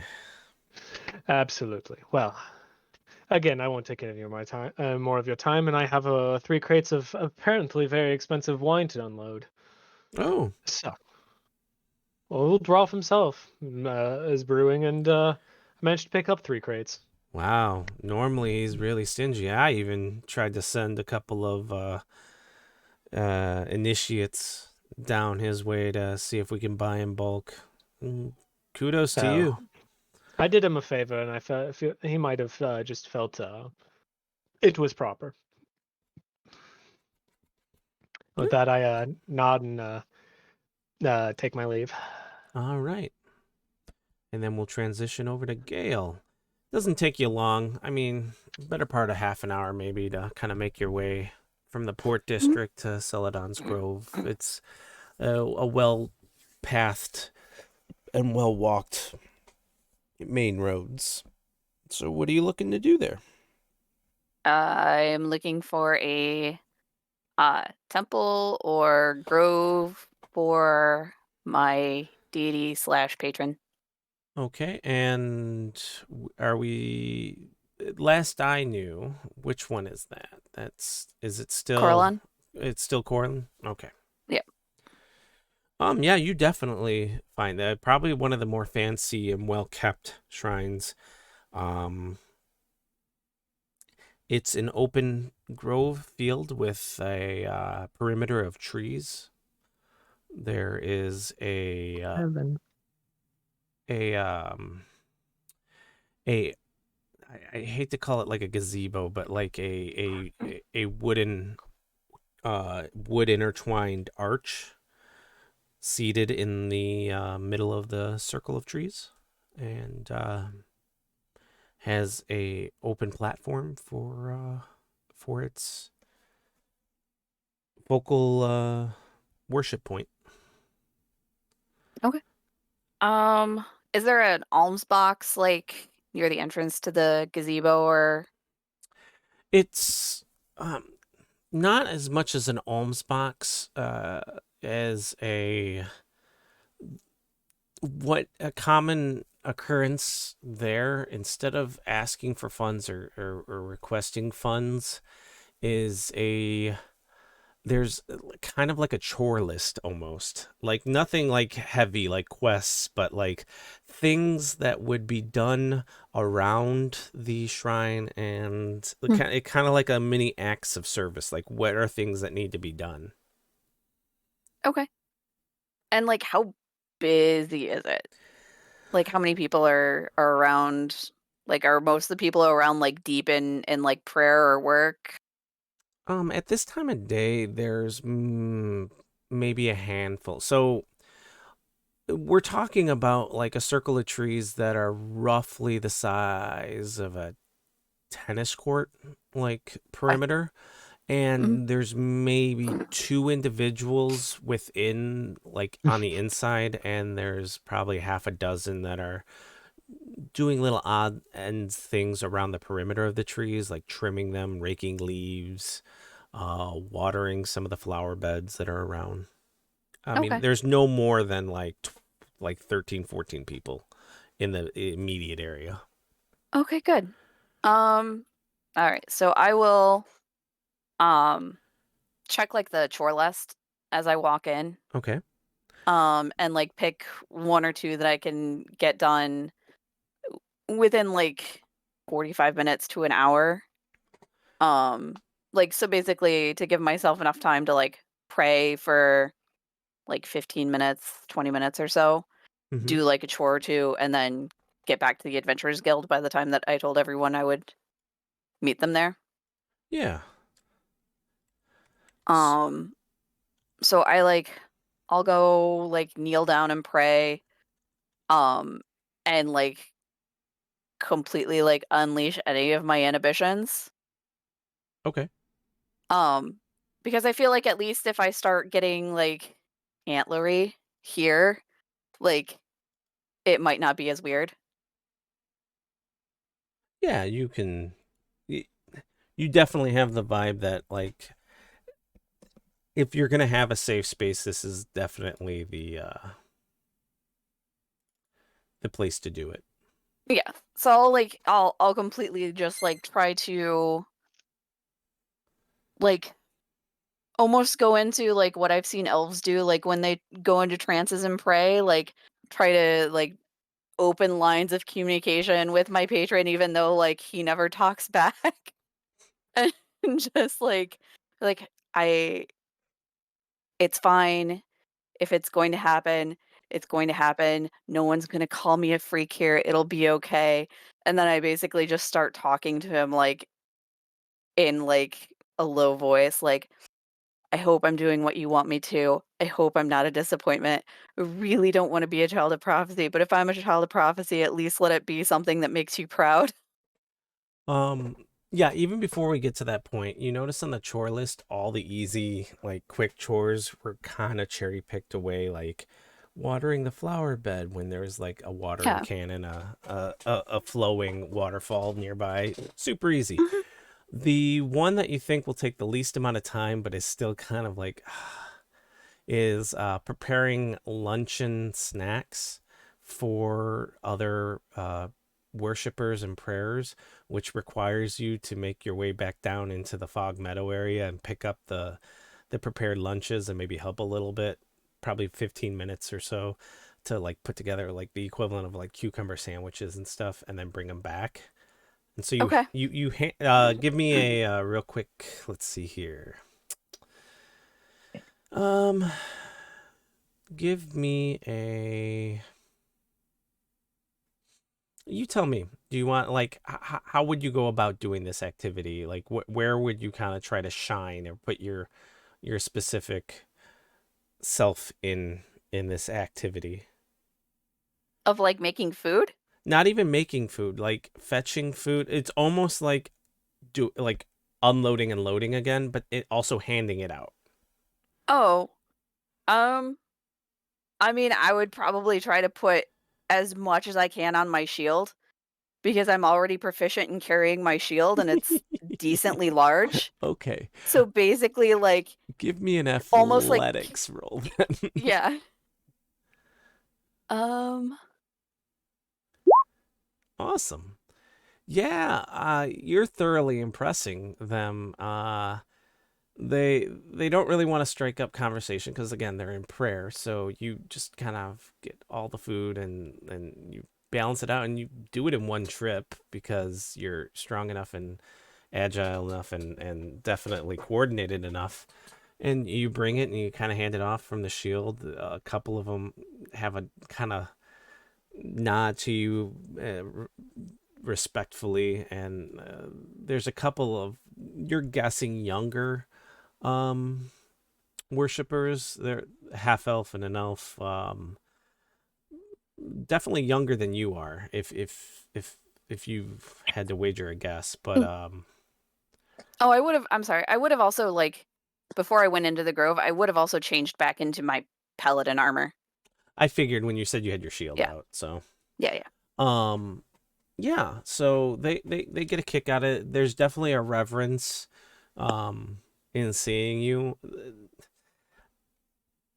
and the way that you were serving them food definitely waylaid them from like, oh no, a paladin, I'm gonna be in trouble, they're gonna yell at me, I'm doing something wrong, oh my god, am I sacrilегing somehow?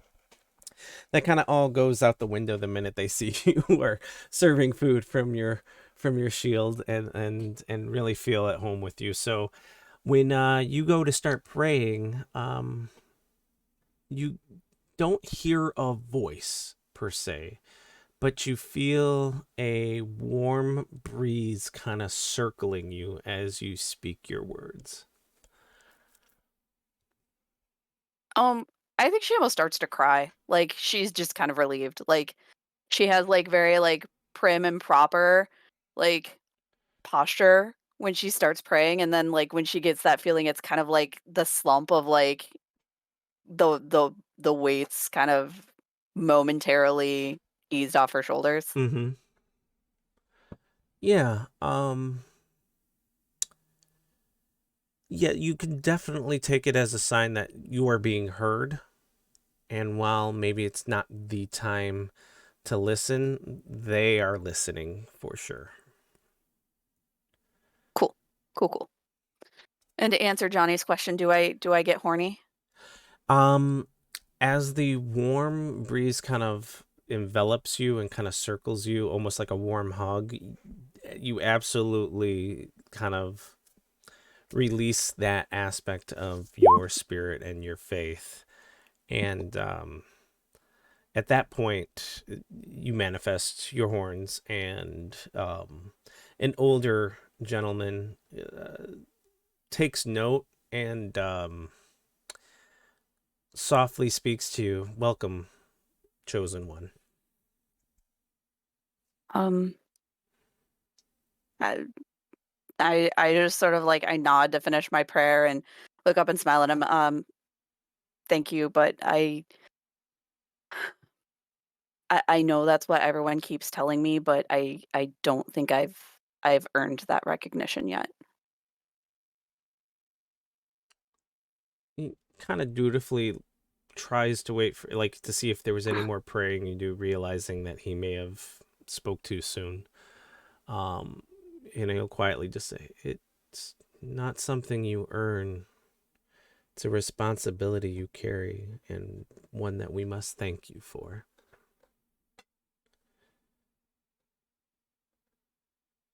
she'll it's a little too much for her, I Mhm. think, and she just kind of sort of like gets up and brushes herself off. It was very nice speaking to you. Don't worry, you didn't interrupt anything.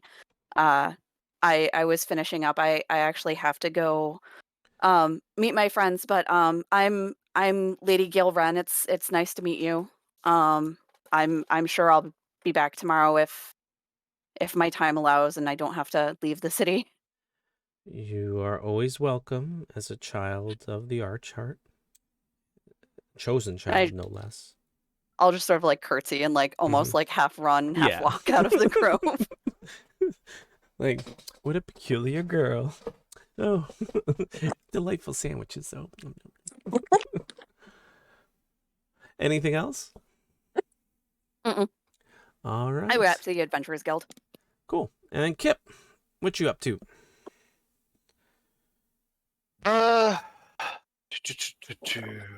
Uh, probably just ear to the ground, seeing if there's any bounties. Okay, so you're checking out the bounty board. There's Yeah, just yeah, something about bounty hunters and then the guild that you find yourself in is they don't have guild halls. They don't like being around each other. They hit up most of the bounty boards are right outside of guard offices or checkpoints. Um, uh, there's only one bounty right now that is posted, and it's actually a case of here. Let me see if I can share this with you. Ba, ba, ba, ba. Ba, ba, ba.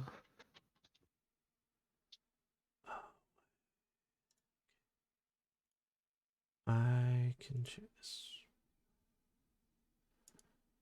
Oh, that is not how I share this.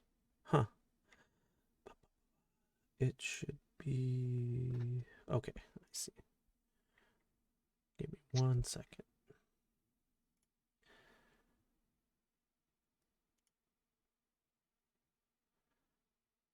Oh my gosh. So yeah, there's when I say there's no bounties, there's no open bounties, meaning that they've all either been claimed or are not for any individuals within um Unthrion, within the city at this moment in time.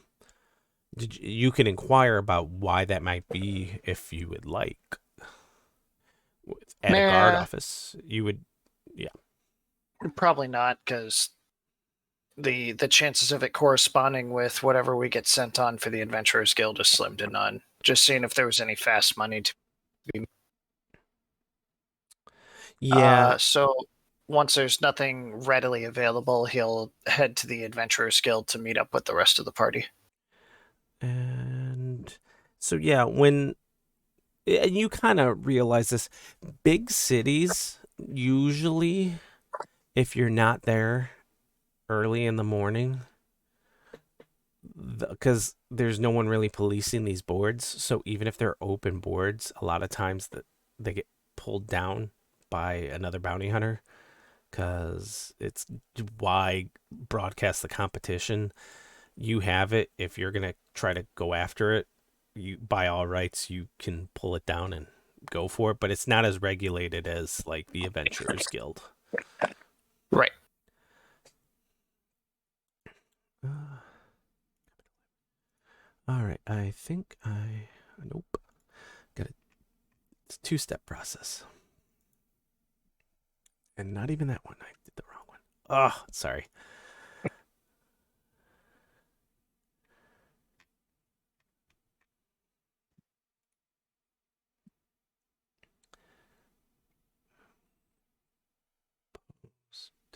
There we go.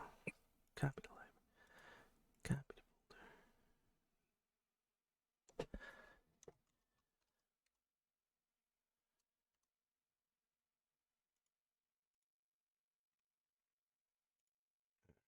So now it's there.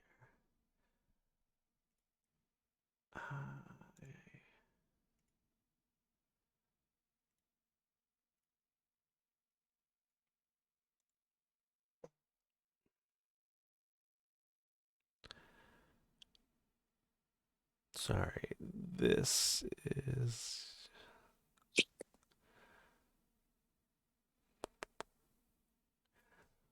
I'm trying to determine how this goes to you without making... Do I have to do this? I think...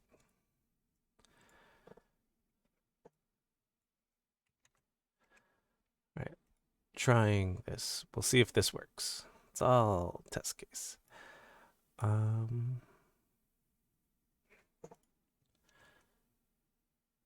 Or maybe I could even...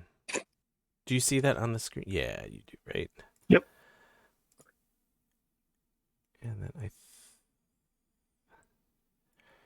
think I can also add it to a handout now that I've got it like this. So I'll give you a handout. It is in your journal. You should be able to see it now and read it. Sure.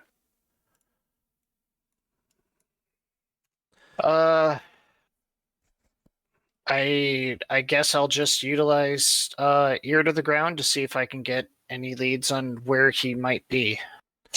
Okay. Ping that that to the chat because that's your background feature, if I'm not mistaken, correct? Mm-hmm. Okay. For this particular city, you definitely know that for bounties that are posted at guardhouses that don't have like specifics, if you want to talk to a guard, you can, but but specifically in this instance in Unthrion, you definitely know there is a handler within the Adventurers Guild that can give you more information. So We'll head to the Adventurers Guild. okay. And was there anything else you wanted to have done with your time, or because I mean you would have had the abundance of time, so what you've done probably took less than an hour really to you kind of did a nice loop or whatever of the different guardhouses, and this was like the only listed bounty. I would probably just swing by a shop in the Port District and see if I could pick up a shift weave enchantment. Yeah, those are easy enough to come by. Assuming you have the coin for it, but yeah. Yeah. It depends on how good my haggling is. Mm-hmm. But yes, I do have. Khajiit has coin. Go ahead and let me know how. Like you do find it. They're not in short supply. It seems like a very common item for individuals that can afford it. So. I mean, I'd probably just try good old fashioned sweet talking and try to persuade them into giving me the best possible price without hurting their bottom line. All right. Go ahead and give me a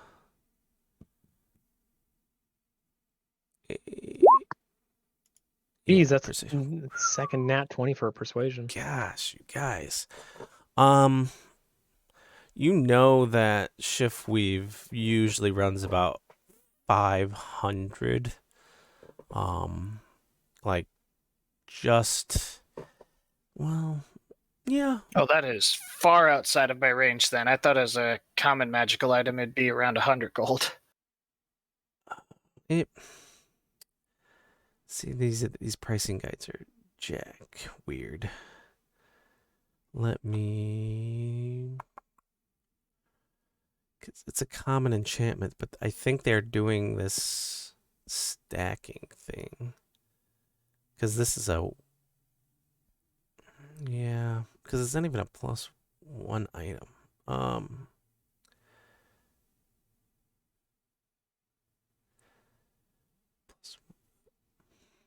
Yeah, let me do a roll because I don't like... I think that's somebody's homebrew static price, and it doesn't line up with mine. So, Yeah, the Eberron setting guide says suggested cost is plus 25 gold. yeah. So let's see. Oh, jeez. Okay. Yeah, you cannot find one for less than 70 asking, but because of your nat 20, they're willing to sell it at 10% their cost, and they're willing to sell it for 35. Yeah, I'll take that deal. Yeah, that's as big of a discount as they can give you. Yeah, you can't haggle much past that. No, and like you just talk the pay. We'll even like throw in that like tag seem to like ingratiate themselves a Yeah. little bit too. So yeah, they feel like it's like, oh, I could sell this for so much more because everybody wants these. Don't tell anyone you got it for this price type deal. And then suddenly, hello, I am dog. Yeah. Okay. Does that require attunement? I don't think it Nope. does. It does not. Well, in that case, I will grab that and head toward the Adventurers Guild. All right. Yeah, that would definitely be haggling, and price shopping definitely took up the majority of your time in this instance. So Yep. that will work. And about 4 hours worth of time for everyone. You all manage to collect outside the lobby of the advent. Yes. I was just gonna see if I couldn't stop by the Gilded Raven on my way over there, just to secure lodging. But Sure. I mean, it's along the way if that's what you would like to do. yeah. It won't take you long if you name. Are you planning the name drop? Yeah. I was also gonna see if I couldn't offload the wine. If I couldn't offload the wine on them. All If the it's a wine? tavern as well, It or at least a crate. It is. Yeah, they'd accept a crate, but they're like, "Hi, 3 crates is how much? How much are you? What is your initial asking price? Because this is a rare. This isn't a normal one. What was that? I'll try to highball them at 12 gold for the crate. 12 gold for the crate. Give me a persuasion check All right. at advantage. Oh hell yeah.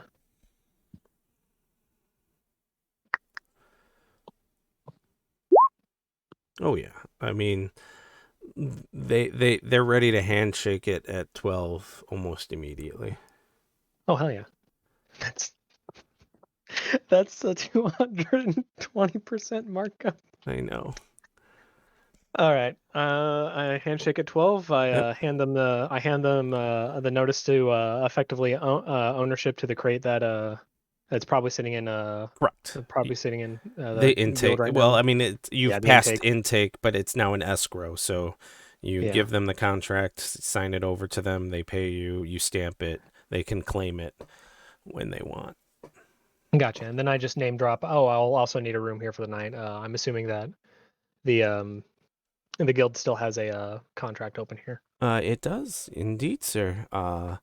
One suite is available as per provisioned. What is the contents of one suite? Like how many beds is it? Just one bed and It's your standard one bed. Did Okay. you need more? Yes, I have an adventuring party that I'm a party that I'm traveling with, and I would like to secure lodging for them. Oh, how many would you like? Well, there's 4 of them. Do any of them sleep together? I do not think so. So Well, the bounty hunter sleeps with his dog, but that's does the dog need its own bed? no. I do not assume so. 4 rooms? 4 rooms or 4 suites? Yeah. To answer your previous question, if he kind of looks at you like, how do you have, A lodging for 4 with separate beds if possible. okay. On just one suite, the rest can just be rooms? Correct. Okay. Yeah. That's not provisioned with your agreement, so there'll be the standard fare 2 silver a night. No, fair enough. I'll pay the 2 silver for the night, and then we'll go from there. Excellent. I hand him over 2 silver.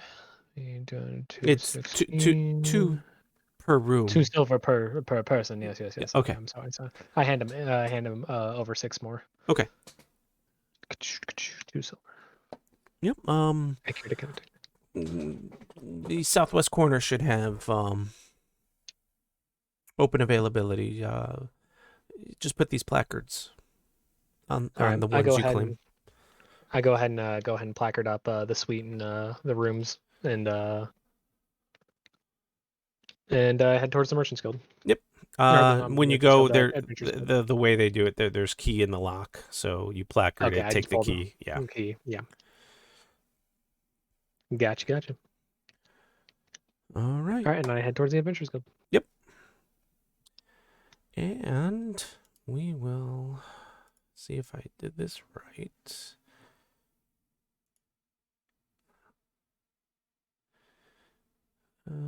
Sorry, I also.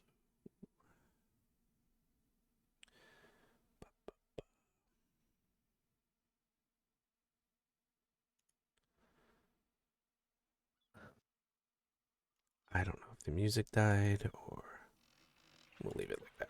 That's fine. All right. Yeah, you make your way to the Adventures Guild, all having the first couple hours within the city under your belts and things accomplished, and you make your way in. The Adventurers Guild is probably one of the more busy places that you find yourself. You make it through the hall, the lobby. There's no real staff kind of monitoring ingress. There's a handful of individuals that are probably rougher for wear, whereas most elves within the port city still look prim and proper to a certain degree. All that kind of is lost at the door.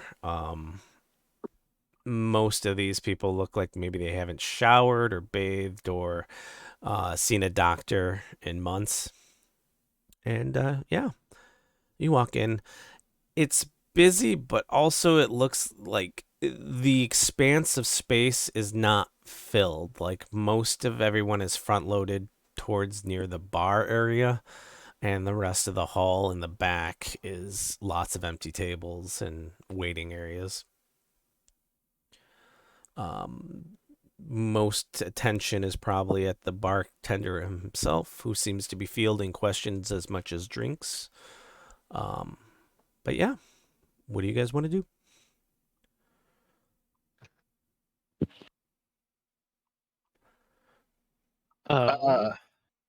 Kip's gonna take a second to affix his bounty hunting persona before entering, especially if he's going to be inquiring about an open bounty. Okay. So are you cluing in the others to that, or are you trying to stay separate from them? Yeah, I'm gonna let him know. I hate this part, but unfortunately, theatricality goes hand in hand with my chosen profession. So he'll throw up his hood, his blood red sigils visible on both shoulders and over his heart, and put on a stylized half mask that looks like a snarling hound. Okay. And adopt the persona of the bloodhound before he walks in. All right. Is this so Clumian, is this something that Mara has seen previously, or have you? Yeah. Okay. I think she would have seen it many times. Oh, theatrics. Does there look like to be some sort of like secretary or front person or someone that an official like guild intake person to talk to?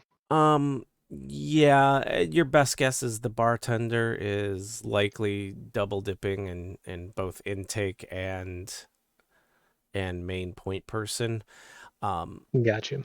There is a air quote wait staff that appear to also be an adventurer, but for the most part, they're just running from the back room behind the bar, grabbing drinks, and then going to a table.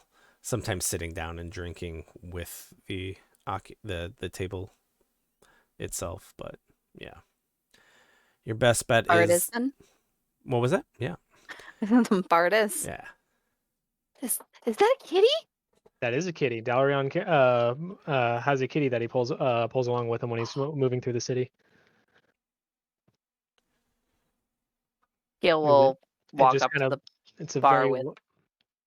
very large cat that stands on his shoulder.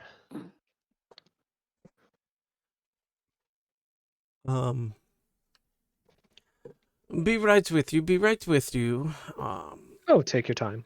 I'm going to, whether you were going to let me have it or not. He finishes kind of mixing a drink and pours it to the lady at the front who's got a very much it's a 5 o'clock somewhere vibe going right now, and just kind of palms the drink and slams it down, and then gets up and then sits right back down and kind of just lays their head on the bar counter. It almost takes what you would seem to be a nap. All right, wiping his hands down. How can I help you? You here for a drink or to Well, get several famous? things. I don't know about famous, but we do have these. As I put down the letter of introduction or reference from Rolf. So it's a sealed envelope. At any point, did you go to open it? No. Okay. What do we have here? What do we have here? Am I supposed to open this? Or is this like a relic keepsake? Do you want me to open it just in case there's a question of the? I hand it over to. I kind of like grab it and hand it over to her. Yeah, why not? Did you say it was from Ralph when you introduced it? I just heard letter of recommendation. That could have me I missing didn't know if it. he'd recognize this time. Yes. A fellow named Rolf down on a farm just south of us handed us these. A former adventurer? A former adventurer, yes. The Ralph? The Rolf. The Ralph that's been putting annoying ass quests on the board, unapproved, unstamped? That Rolf? That would be the one. He goes over to the board. Like over in the corner, there's like the main quest board, and he kind of like thumbs through it. Let's see here. Not that one. Not that one. That one. Yeah, that's gotta be the one. Let's. Something about a farm and tunnels and a big boulder. Boulder. No. Boulder. I don't see. This doesn't say. This is from Ralph.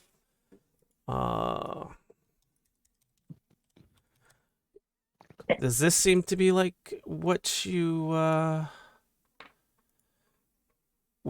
been tasked to do? Did you do this? Kind of holds it up. Yeah. Yeah. Well, that looks about right. Cool. He kind of he slides it over to you. You can keep that. Is it like damp in any sort of way, or it kind of looks like damp, ripped? It looks like it's scrawled. Yeah. Just even a passing glance at the board, you see that most, if not all, the other posts on it are actually stamped with a red seal of some sort, not unlike the one that's stamped on your letter of recommendation. no. Yep. Skipping steps. Yeah, there. Yeah. So it looks like you got your letter. I'm at a loss. Is this supposed to be my letter now? Did he write to me, or is this yours? Because if it's a letter of recommendation, I suppose this is my letter of recommendation, but he handed it to us. I don't know who to give it to other than someone that would take it to be well recommended to. We were And, interested in joining the guild, and correct. I think his intention was if we brought this, it might at least show that we've not died trying to do a basic task. He slaps the table, as that's the first time you guys have mentioned wanting to join, and pours you all a drink of like the house mead. Ah, there we go. That's what I would eat. Declare your intent. That is the first rule of being an adventurer. Then we want to get started. You want to get started. All right. He pours Five want to get started. 5 drinks. 5. All right. A No. full of. No, not drinks. 5 people. No, I'll take a drink. Maybe 5 drinks. No. I'm good with a Five- drink. 5 drinks is fine. If she doesn't want a drink, I'll take her drink too. Good enough. No, I just don't want 5. No, he pours 5. He's like, no, good. 5's a good, solid number for an adventuring party. See, I always was of the belief that 4 isn't enough. You have to have an odd number, otherwise there's a whole checks and balances and opinions issue. You need a tiebreaker. 3's not enough. 5's perfect. 7, you're not getting paid enough to do the work at that point. 5's perfect. Name's Muga. How are you? Doing better already. All right, let's see here. A letter of recommendation to join the Adventurers Guilds? Question mark? Yes? Yes. Mind if I open it then? Go ahead. Go right ahead. I'll hand it right over. Yep, he opens it, looks it over, reads it, and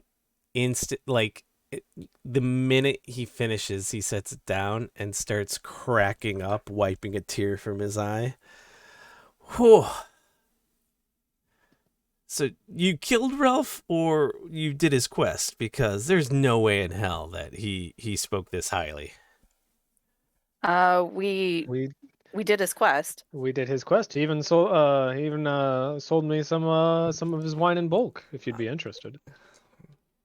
No. If we'd killed Rolf, do you really think Alice would have left us?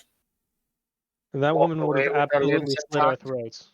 Oh, I 100% believe if you killed Rolf, that you would have already killed Alice, and this is just an elaborate forgery. No. I mean, like, killed him with kindness, because as far as I can tell, this letter reads as if the world is ending in any time now. So you know how he mentioned that box? Mm-hmm. Oh, shite. We did find it. There That's all that counts. we found out why it was missing, and there might be a demon on the loose.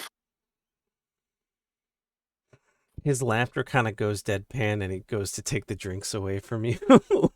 I absolutely grip onto the drink, refusing to let it go. Yeah, you know what? No, a poor drink served is not one to be taken back. If, in interest of forthrightness, as you said previously, Archdemon. Oh. But That make it better? if it has a change in the landscape, it would have been released regardless, because Rolf has gone a wee bit senile and tried to open the box. Oh. Why'd you give him the box then? We were not That's informed of the nature of the box, or even rather that the box existed in the first place. Adventurers do the job, right? The job was to bring him back the box. I even tried to determine whether or not the box, could have been if I could have detected the impurities within the box, and there was some type of warding on it that I mean, even if a highly skilled paladin was standing above it, maybe they could have detected the warding if they had spells left, but probably couldn't have detected the evil inside. You got a wizard with your group? Number 5. I No, the spell No, detect. I'm not number 5. I'm number 2. Lass over there, no detect magic? Because that's rule number 2. Always see if it's magical before you drink it, eat it, screw it, use it. Screw it. No, no, no. Moving on from that topic. So is this him pulling your leg? No. Did you see this demon? Absolutely not. You said We archdemon. Like, go we big or go home. Holy cow. we saw its familiar, a closet. That was heckling us a good deal on its way out, and confirmed the details of what was sealed in the box from let's call it a higher power. Huh. Well, then, you definitely have your work cut out for you. I could see why you wanted to become adventurers. It's the fastest way to deal with your problems. Either you die trying or your problem dies. But in all seriousness, you opened up a box and a demon walked out? Well, Like maybe a not walked fly out. situation. More of a dissipated and heckled us on the way out type situation. Oh, it spoke? Part of it was sealed in the box. When the box was opened, the heart turned to dust, and then the closet commenced with the laughing and the heckling. Ah, I'll get him back. maybe you will, maybe you won't. Maybe you'll die trying. I don't know. Anyway, yeah, you,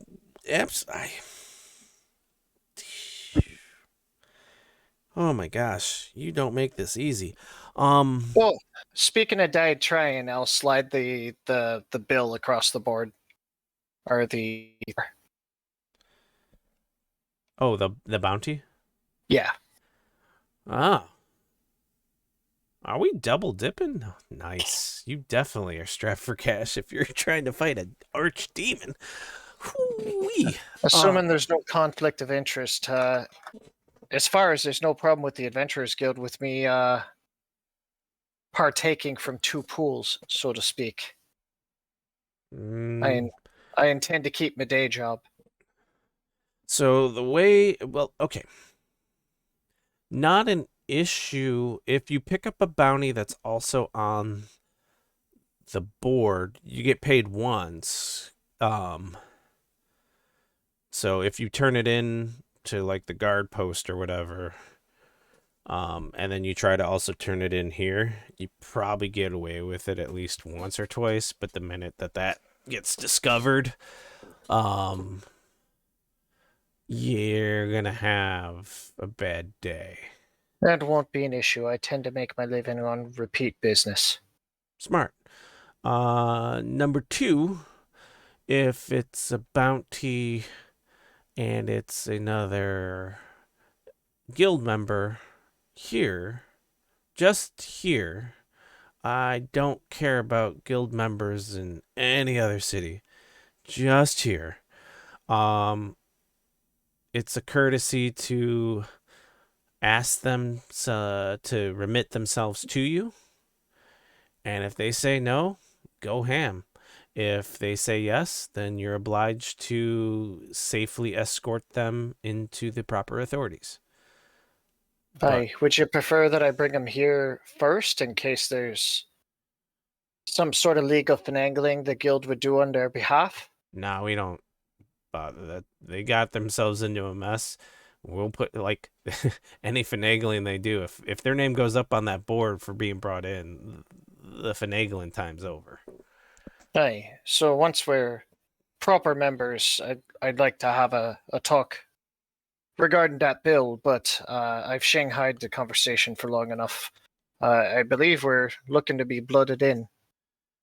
Yeah, it's not. Well, I mean, it's not as serious as blooding in. You want a card or a tattoo? I've tattoo actually. I've got a few. Okay. Same for the lot. Y'all want tattoos or you want a card? A card would suit me better, thank you. Yes, thank you. A card, please. All right, 1 tattoo, 3 looking at V. He's just gonna kind of sit there and what kind of tattoo? It's your design. It's just it's a magic tattoo. It's visible if you want it to be, but you flash it to another member that has a card or a tattoo on their person, and it'll glow, showing active membership. It's like a Tattoo. green. Tattoo. All right, You can't lose a tattoo. Actually, yeah, I'll get a tattoo too. Why not? 2, See, I'm a natural bard. 2 cards, 3 tattoos. We still A card is fine, thank you. card, and then he I looks don't at. need to glow in the dark, thank you. Well, it's Get a not. tattoo. My grandfather will hate that. All right, you get to choose the design. It's the effect that's the magical component. So once all the Aren't you- paperwork's filled out, just let Leon. He kind of gestures over to the air quote staff waitress who's drinking as much as serving. She'll be the one to ink you. All right. Do you want a lot of pomp and circumstance? Do you want a pamphlet? Like, I'm not gonna lie, I did not expect or prepare myself to have 5 new members today, and No, so get a tattoo, and then there's a board, and we pull a job from the board, and we're good. We can go. Do we need to register the jobs? Can we get paid in any city? Do we have to come back specifically to this city? oh, I should have done a pamphlet. He kind of rubs his temple. Okay, I'll give you the lowdown. All right, so yes, tattoos, paperwork, you're filed, and that's all good. Any quest on the board, if it's got a red stamp on it, means it's held in escrow. We've got the money and can pay you. You don't have to finagle or deal with whoever put the job up. Once it's complete, you'll get a seal from them. Or if it's a job from the actual guild, you bring it here and you just get paid. No seal needed. Kind of similar, and he holds up the letter of recommendation. He did it all sorts of ass backwards, but roughly the same steps. You can take it down off the board if you want, or you can leave it up. You don't have to register. It's really, you just have to bring back the seal of completion or the mark. It depends on the specific, but the idea is whoever it is that's determining your success in the endeavor will give you their mark, their seal, to let us know, to pay you and credit you the activity. Information isn't necessarily free, but if you have questions on capability, or we don't really have a super strict ranking system. It's more, if you think you can handle it, go for it. If you question if you can handle it, maybe you can't. You can ask myself or any of the other members if they know anything about it. Some will tell you. Most will want to be paid. But yeah, it's pretty here low key. I mean, if you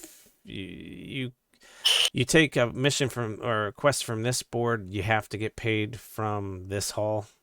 You can't then like try to run it over to Limnus and say, "Hey, I did this thing over in Timbuktu, Port City, and I want to get paid here." Because it's probably not on their board. Could be like fighting some kind of Trask devouring the countryside might be on a couple boards, but Most yeah. of the problems in work will be local.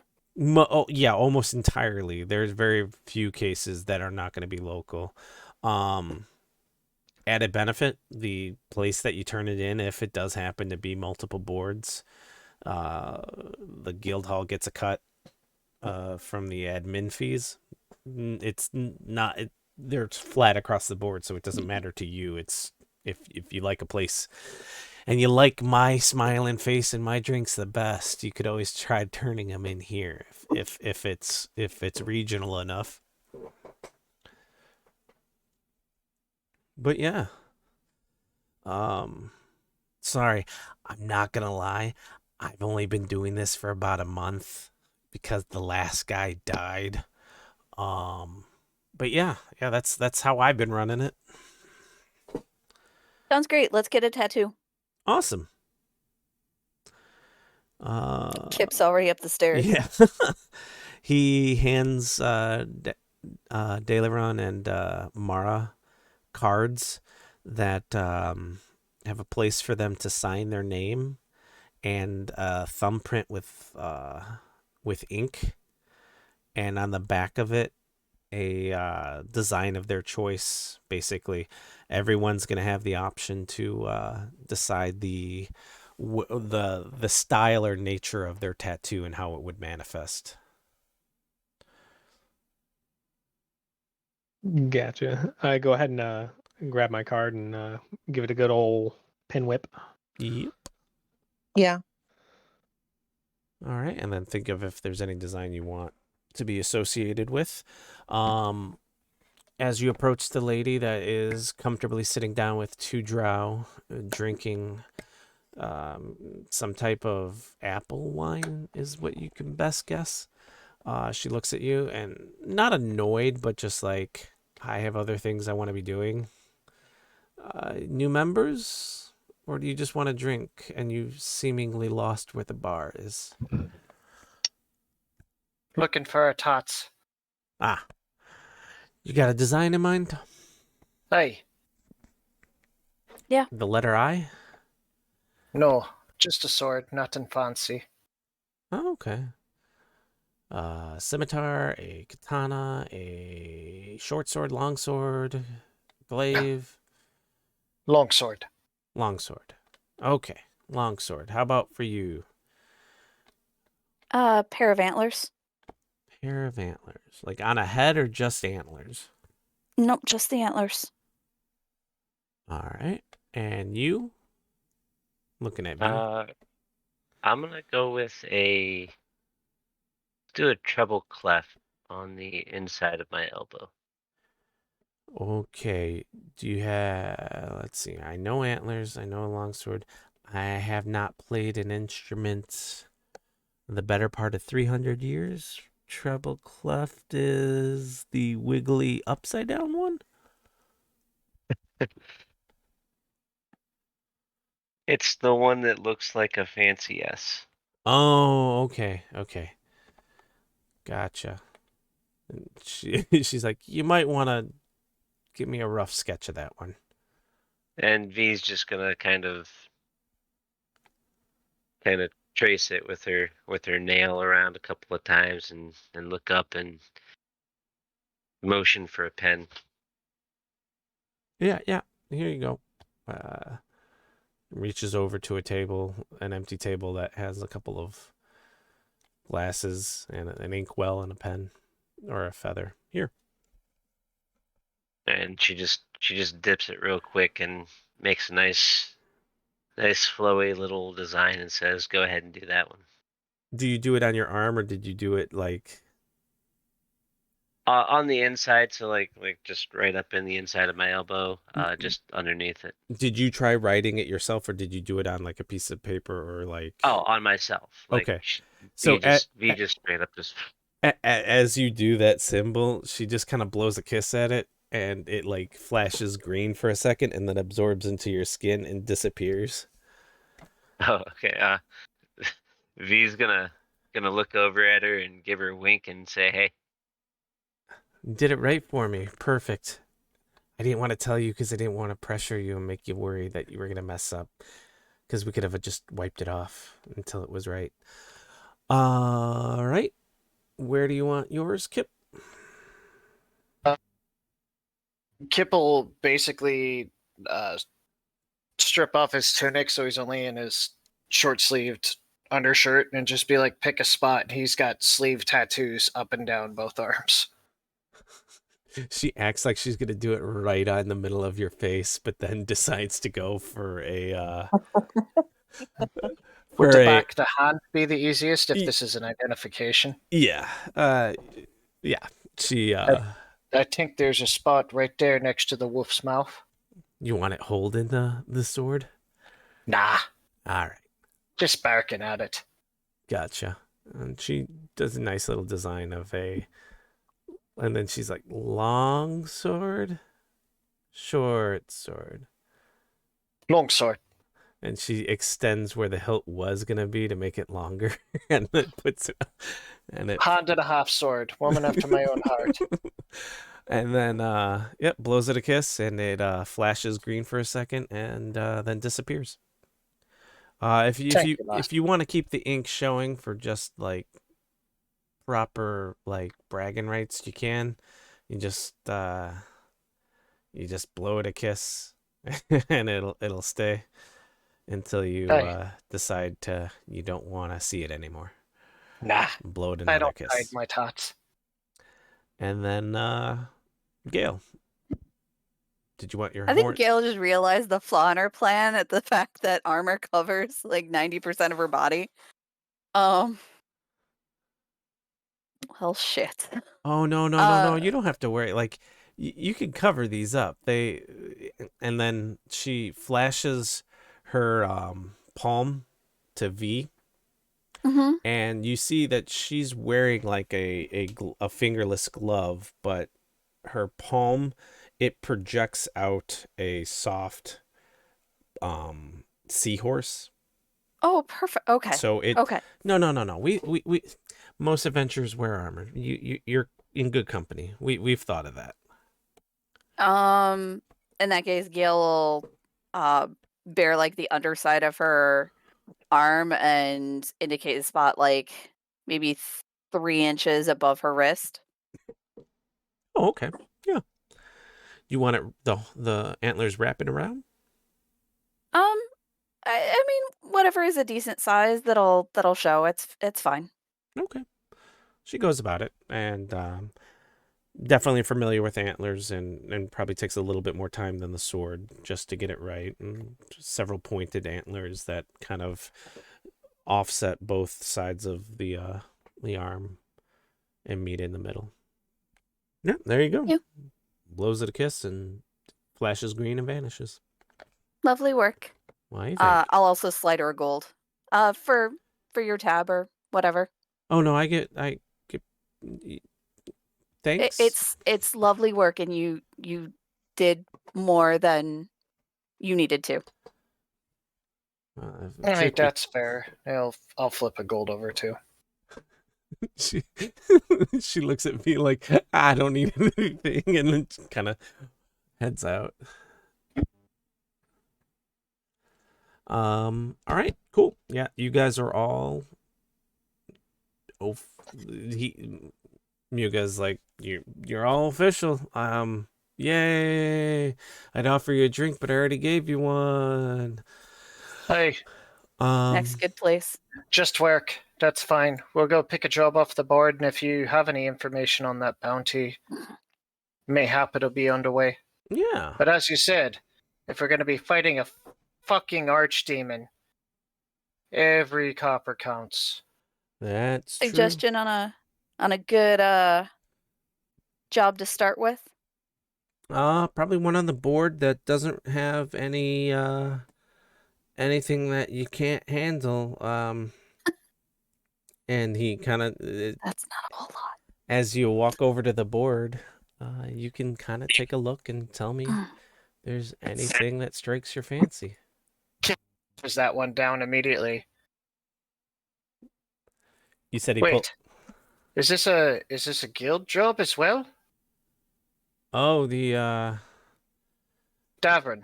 yeah. That's yeah, it's posted all over. Like it's one that's notorious. He's been a crafty fellow, and while he hasn't killed proper anyone, he's already laid low like half a dozen guards and at least twice as many prospective adventurers. Like everyone keeps forgetting, it's not just the man; it's the gang that he's a part of that you have to watch out for.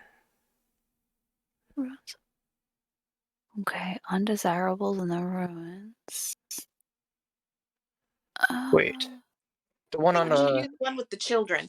the one on the top Yeah. left. Is that why everybody's acting so guarded? Oh yeah. I mean, that's everyone. Do you know anything? Yes, I know many of things. You're using imprecise language because not everyone cares about the children, but pretty much anyone that does or is sane absolutely is guarded. Parents, especially. I mean, but I'm not going to say everyone because there's plenty of bounty hunters that give two shits about rugrats, but yeah. We should probably look into the thing with the kids. I feel like some of these other problems, if we can tackle them, will still be problems in a while, but kids going missing is concerning. Rip it off. Let's get started. Kip will also remove Rolf's. That one was that one should have already been taken off. My apologies. No, you're fine. Yeah. Yeah, I mean it's Rolf. You never know. Yeah. How did it get back? No, you know what? Yeah, you're gonna tear it off. He's like, how the hell? I swear, Yeah, I'll man has rats that put up these posts. I could never, like, Rolf. He's not. I mean, he's not. He's not all there, and I gave him a little bit of comfort, but he's. I mean, age catches up to all of us, and I'll pull the children missing So posting off of what's the board. the etiquette on the board? Is it one job at a time? So as you're going to pull the help need, if you don't mind me saying, I don't have a copy of that. Can we keep that one up just in case you're not the only Oh, group that, because you don't have to of course. claim the job. At least with that one, like the Yeah. more eyes on it, I think probably would be the best. And I'm I pretty just sure. I just pull out a little journal and write down like the names Yeah. and the details really quick. Yeah. Some of these, yeah, you can absolutely pull down if you want to be that sort, but Class Act would ask that you leave the one with the kids up. Do I know who Lady Valesco is? She is a of the nobility, but also works in education or Okay. some like the Department of Education for at least this county. So I probably know the name, but I probably haven't met her. Correct. Yeah. Okay. In fact, you one. think it had like something along the lines of, you've heard the name in relation to military academy business that your uncle likely was upset about. Okay. That giant one would pay 1,500 gold, but it's a fucking giant. I don't know about our ability to handle a stone giant yet. It's easy. You just stab him a lot until he stops moving. Maybe Well, after your children. That one that's kind of on the lower right-hand side in the middle doesn't look too hard, and the one next to it's really easy once you know. The one that's blank. That's blank. You can't read that?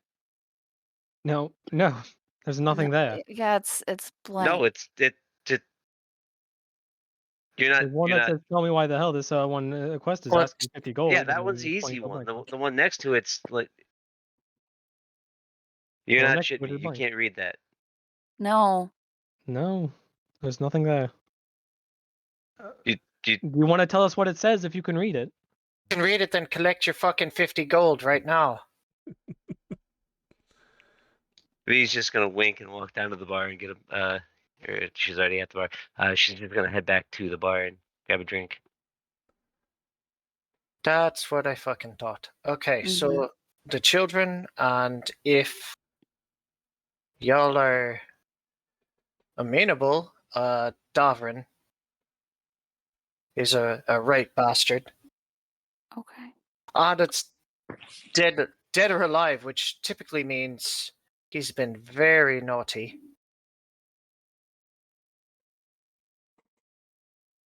So children first, obviously. If there's time, then the bounty. Can I raise a proposal right now? What's that? Well, I volunteer that Dal be in charge of the money. Both.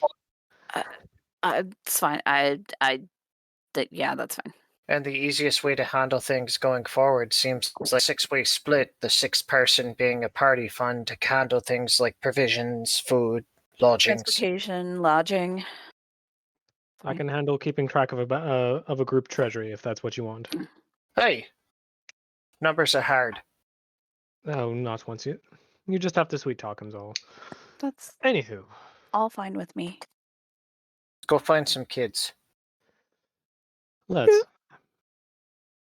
All right. As you kind of step away from the board,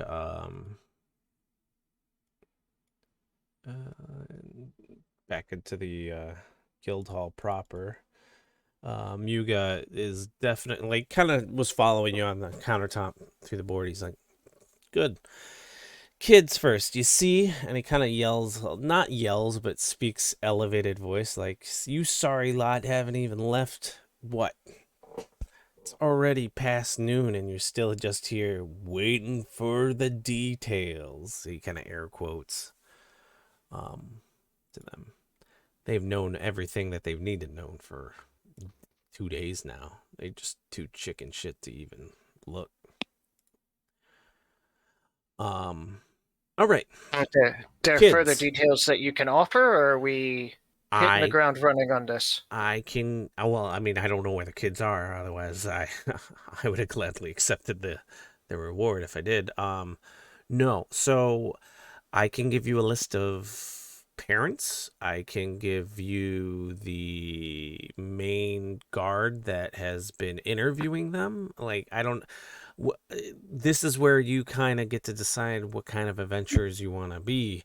Do you want to talk to the individuals or do you want to get like a synopsis from a guard? I don't see why not both. Oh, I yeah, I think the mean, name will be a good enough start. I think the parents will be a good start. I mean, we can go talk to the guards on our own because I would assume that we can get guards' names pretty easily from the guard. yeah, I can give you the guard that's running it too. Like, Sure. I'm not saying that you can't have both. Oh, okay. You made it sound like it was one or the other. Which do you want to do first? Because you can only do one first. Is the way I usually order things. Because I can give you a ton of information. Yeah. And I'm in a pickle because I don't want to be that guy that is. Oh, and he You're already that guy. What's the guard's name? it's Emilio. Emilio from what guardhouse? It's in Fog Meadow. It's the 3rd District. Emilio. 3rd District guardhouse in Fog Meadow. Name's Emilio. Don't remember the last. No, don't have the last name. Well, I don't remember it because I don't have it. But yeah, All right, 3rd District, Fog Meadow, Emilio. is conducting interviews with the parents of all Perfect. missing. Think Could it's we up, go it's ahead up and- to 6 now, yeah? Yeah.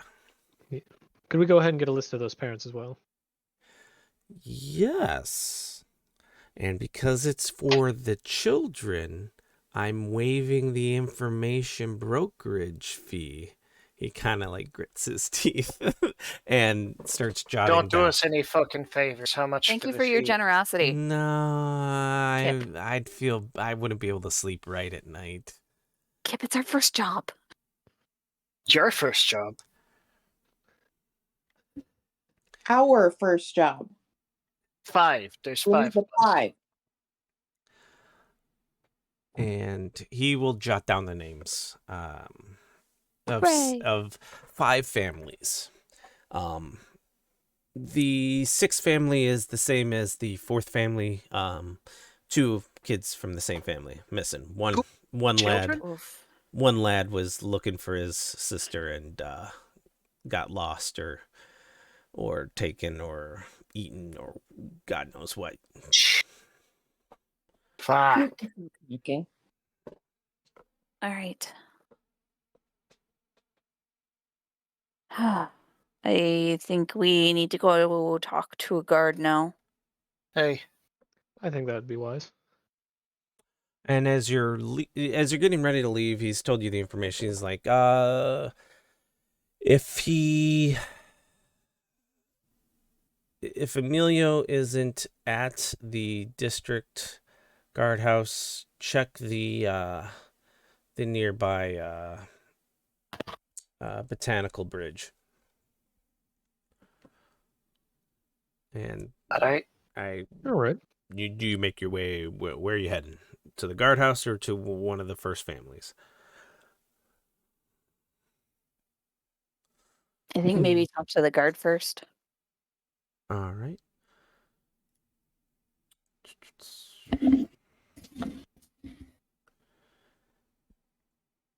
All right. Time check because we're at 11 o'clock. How are we doing on time? Do we want to? Were we aiming at 10:30 or did we want to go 11:30? I'm trying to remember. I'm foggy and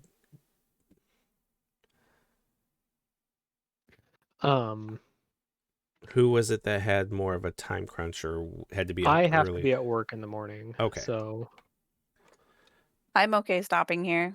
Because Yeah, this that's probably this a is good a wrap-up nice point. natural point to stop. Yeah. If that's the case, and you've kind of queued up a couple of adventures, I had them all planned, but I'd rather overplan than underplan. So. Yeah, this seems a natural place to call a pause for now. All right. With that, we will end the day on a note of missing children and new membership in a rather informal formal guild. And Welcome to Fairy Tale. yeah, right. I mean, it's like if it was less populated, and a bunch of old curmudgeons that don't really get off their asses. But yeah, so you can see some of the sights of Unthrion and greased some palms, made some deals, made some money.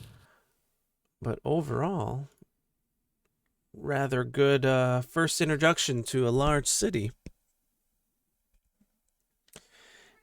Hooray! And until next week, bye Twitch.